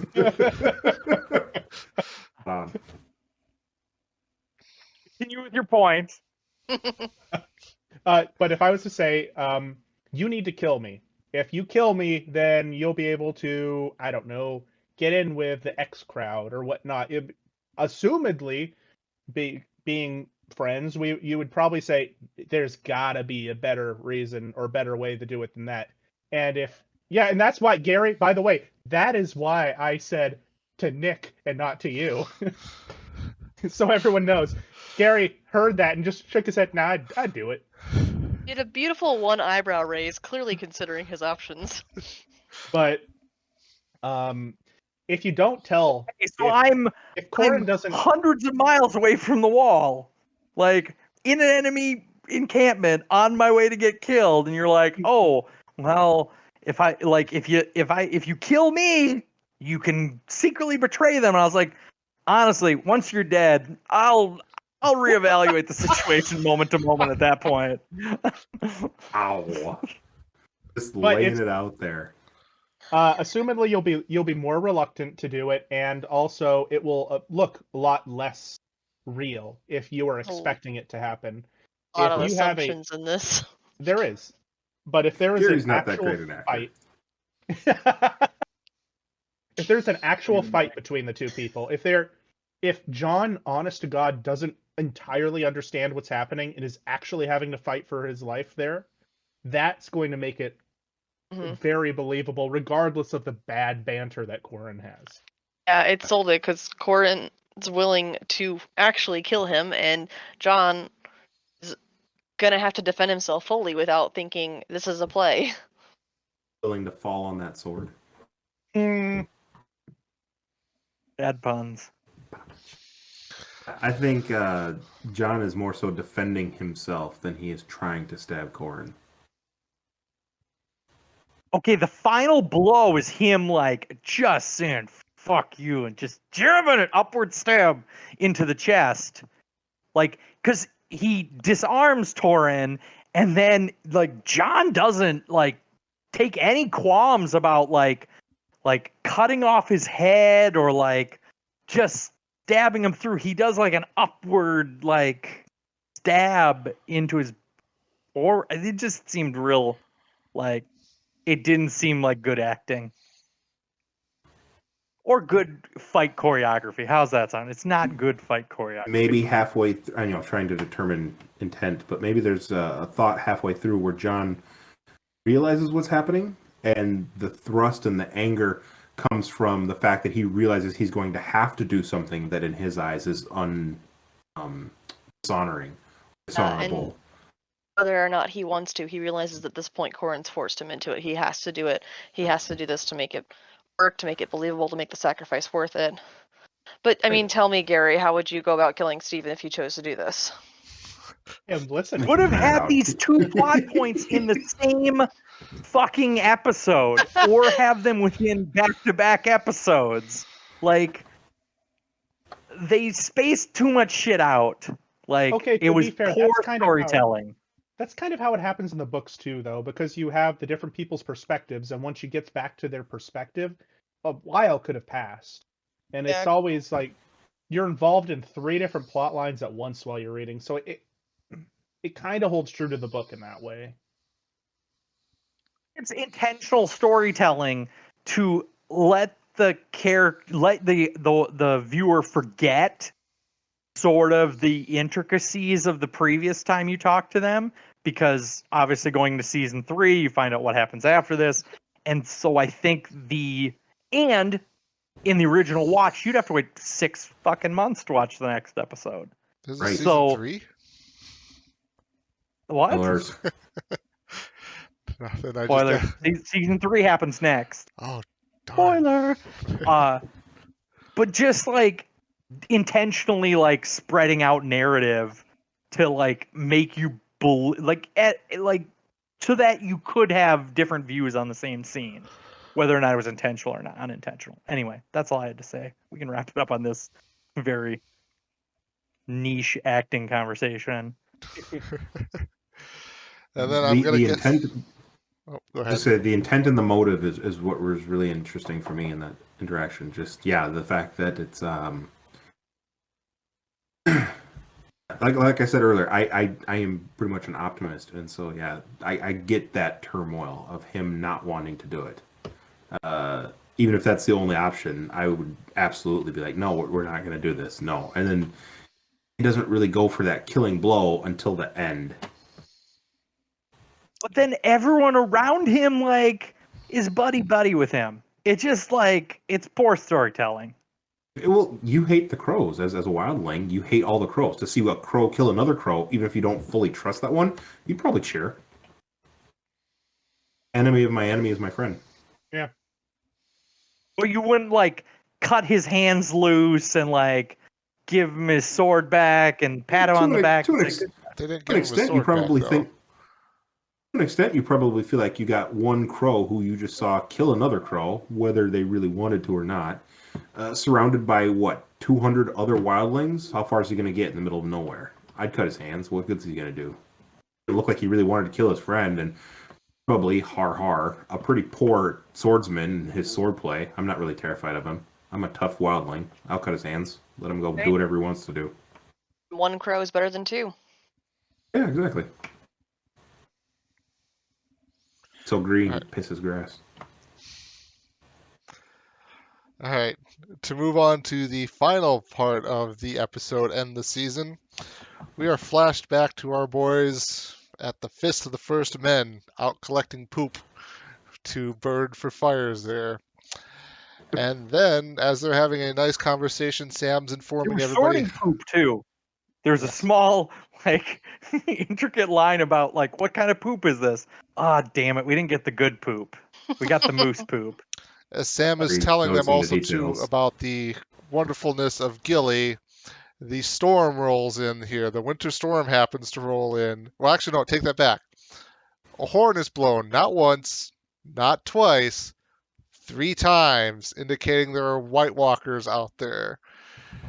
And then the winter storm rolls in there, basically, with Gren and Ed making their way away from Sam. Sam happens to fall behind, as he does.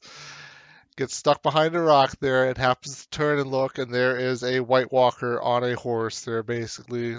And then pans out behind him for a good ways, and you just see a small portion of the army of the undead there, basically. Kind of showcasing their power a little bit, and then the episode ends. This is always. Oh, sorry. Go ahead. I was gonna ask, is this the first time we've seen one of the White Walkers and not a White Walker zombie? No. So No, very, very first episode, I think, First of the first episode. season. Yeah. You see the figure with the blue eyes in the forest, but this is actually, I think, like the first time you see Body shot. what they look Well, like. And what I mean is like the Frontal. White Walker itself. Like we're talking an actual being, not a zombified, I don't whatever. think it's a spoiler, but the art direction of the White Walkers evolves over time. Yeah. Like Yes. this is a very like first draft version of the White Walkers. Still scary. Beautiful cinematography. Very well done scene. Mhm. I mean, I was like, oh my god, 3 blasts of the horn. Terrifying. They do a great But- job. I like the way they do it. Oh, they've come back. Oh, the wildlings are coming. Oh, shit. Talked about this in another episode too. It's like, why make the most dangerous thing the 3 blasts you have to wait Right? for? Yes. No, I the thing with this is like the iconic like meme that circulated forever too. It's like the scene shows them at the flipping wall. It's close. No, they're at It's at or- the Fist of the First Men. Fist of the First Man. Okay, and so the thought is always like, well, they're right there.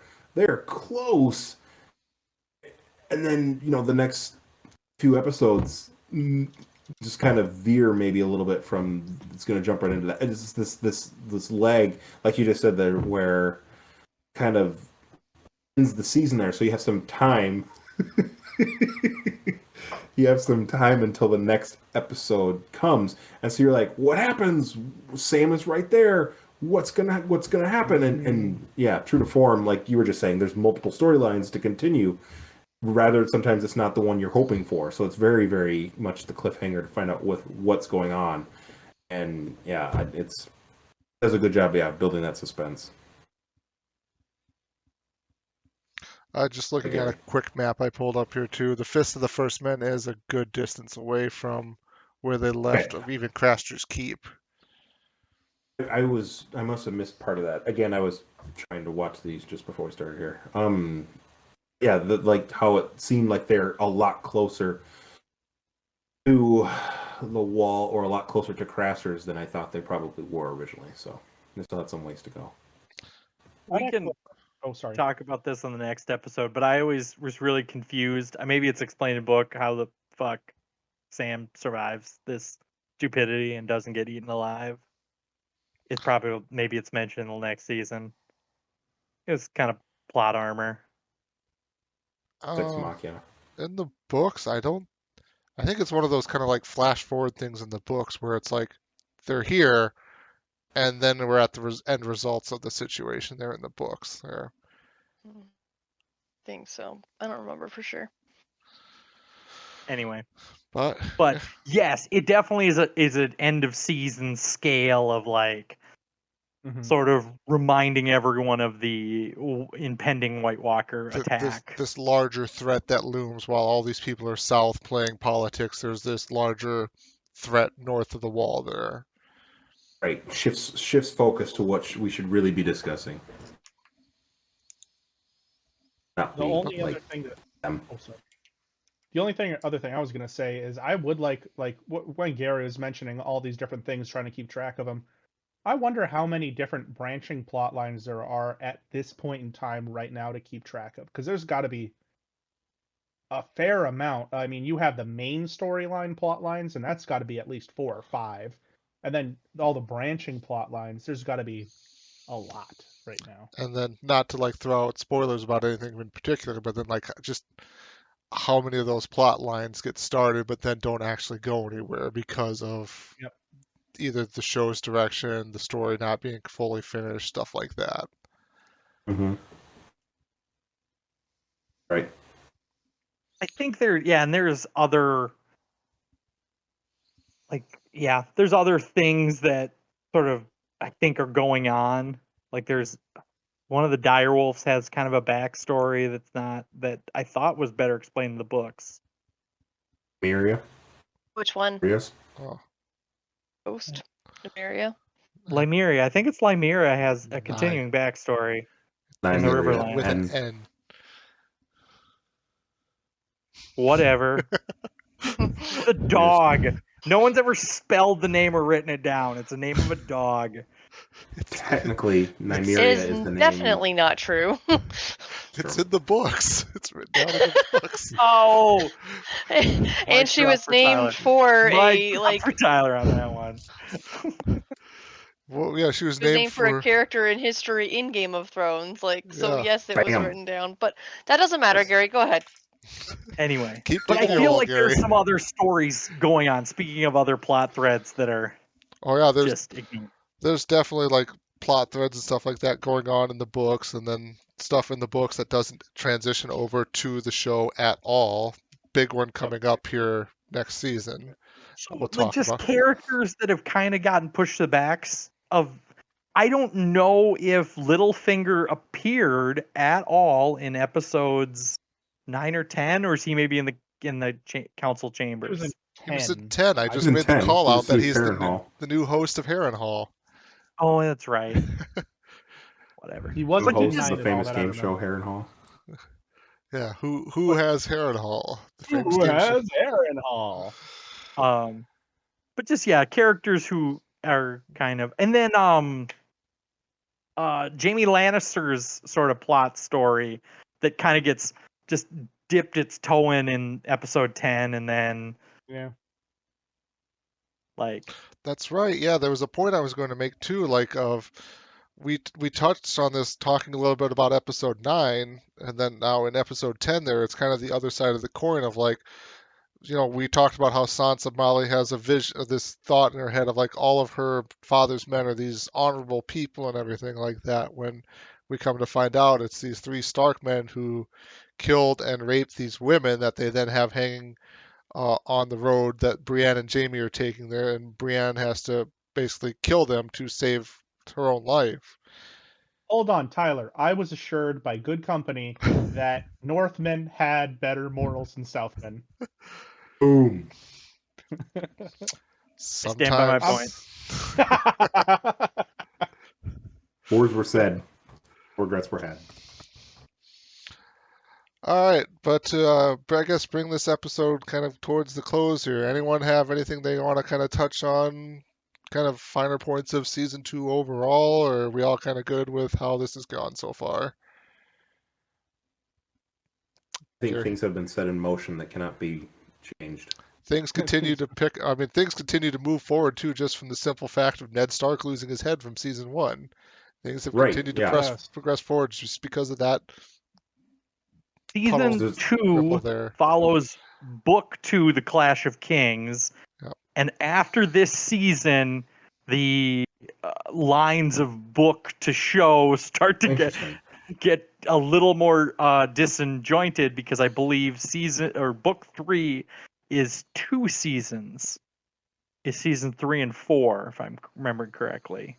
Well, books 4 and 5, The Feast for Crows and The Dance with Dragons, are technically all happening at the same time, but he wrote so much that he had to basically split them off into different books. So certain characters are in one book, and then certain characters are in a different book there. Now he can't finish Interesting. one book. Oh. I'm still upset. But yes, and at this point, all 5 kings are still. Nope, Renly died. Never mind. That was the Kings. only. They're down to 4 kings, Yes. which is Joffrey, the King Beyond the Wall, Mance Rayder. I don't Yeah. think he's counted in that. But I he's think- not, Counting no, as I one of don't, he's those? not counted. No. No. Stannis, So it's Joffrey. Joffrey, Stannis, Renly, Robb, and Greyjoy. Greyjoy. No. No, not. So now Renly's gone. It's just Greyjoy, Bob, is Greyjoy one of Stannis, them? and Joffrey. I don't think so. I thought He the is? Greyjoy was one of them because he declared himself king of the Iron Islands or whatever. The Salt Crown. He Yeah. donned the Salt Crown. Yeah. So I just always assumed that Mance Rayder was one of the 5 kings, but that's because I'm terrible at math. So I think it might be Mance. I don't think it's Theon. It's not Is- Theon, it's his dad. Not They don't Theon. really know No. about Mance. Mance isn't a threat right now to them, though, that they know of. He's The only known thing as is that the they Night's get beyond Watch. the wall. Isn't it the Night's Watch guy who comes down to collect the people from the Dales in King's Landing to bring them back north, which Arya sneaks along with, and he presents that letter to the small council, and Cersei says, "Another king north of the wall." How many does that make now? 5? Like, just being sarcastic about it. I think that she's referring to him, because I think his name is Balon Greyjoy. Mm-hmm. Is Theon's dad. I don't think Balon says he's going to be king until like towards the end when Theon gets sent down. It's like episode 6 or something like that. I think it is Mance. I The still 5. I don't know. because they're talking about the War of the Five Kings. The Five Kings who are at war with one another are Balon Greyjoy, Joffrey Baratheon, Stannis and Renly Baratheon, and Robb Stark. Those are all the 5 kings who are fighting. They really Balon don't. could say he's king of the Iron Islands, but I don't really think he's at war for the other Iron Islands. He just wants to rape and pillage along the coast. Like he says, I'm king of myself. I take the salt price, whatever, and just says I'm going to do whatever I want to do. I don't think he's in this because the War of the Five Kings. Don't get it twisted. Is for the Iron Throne. That's what everybody's fighting for, and I don't think Balon doesn't want. Well, Mance technically, Rayder doesn't. Robb Stark doesn't want the Iron Throne. Yeah, and Mance Rayder wouldn't want it either. He just wants his people south of the wall. And Robb Stark just wants the independence of the North. I secede. I think, honestly, this is very emblematic of how confusing even written history could be interpreted. Who are the 5 kings? Because we have the omnipotent knowledge of everything going on in the show, and we don't know. Exactly. And then all the while you have a queen with dragons coming. You have gosh, maybe I was Googling it. Does it say? The internet, all knowing, give us the answer. Google is the god. Exactly. What does it say? Okay, Joffrey Baratheon, Balon Greyjoy establishes the independent kingdom of the Iron Islands. Robb Stark, Stannis Baratheon, Renly Baratheon. That makes 5. So Mance Rayder is not a part of the War for the 5 Kings. Interesting. My mind, I don't see Balon as that much of a threat versus a bunch of wild. He is very poorly written. Yeah, I don't. I'll let the Winterfell. Book Balon versus show Balon, I think, are two completely, I mean, not completely different characters, but they're 2 differently written characters. They don't really do too much with the Iron a lot Islands more in the on show. Theon and his sister Asha. Yara. Yara. In the book, it's Asha. Yeah. In the show, they changed it to make you not confused with Osha. Good job with the show there. Anyway, I just think they don't do as much plot development on Balon Greyjoy. No, not at all. Not at all. Even, and again, no spoilers here, but even going forward, I don't think there's very much development there. No. I'm trying to think about it, and I'm not even sure how it ends. For that plot point. If we're trying to think about any character and how their story ends out, it's just bad. Yeah.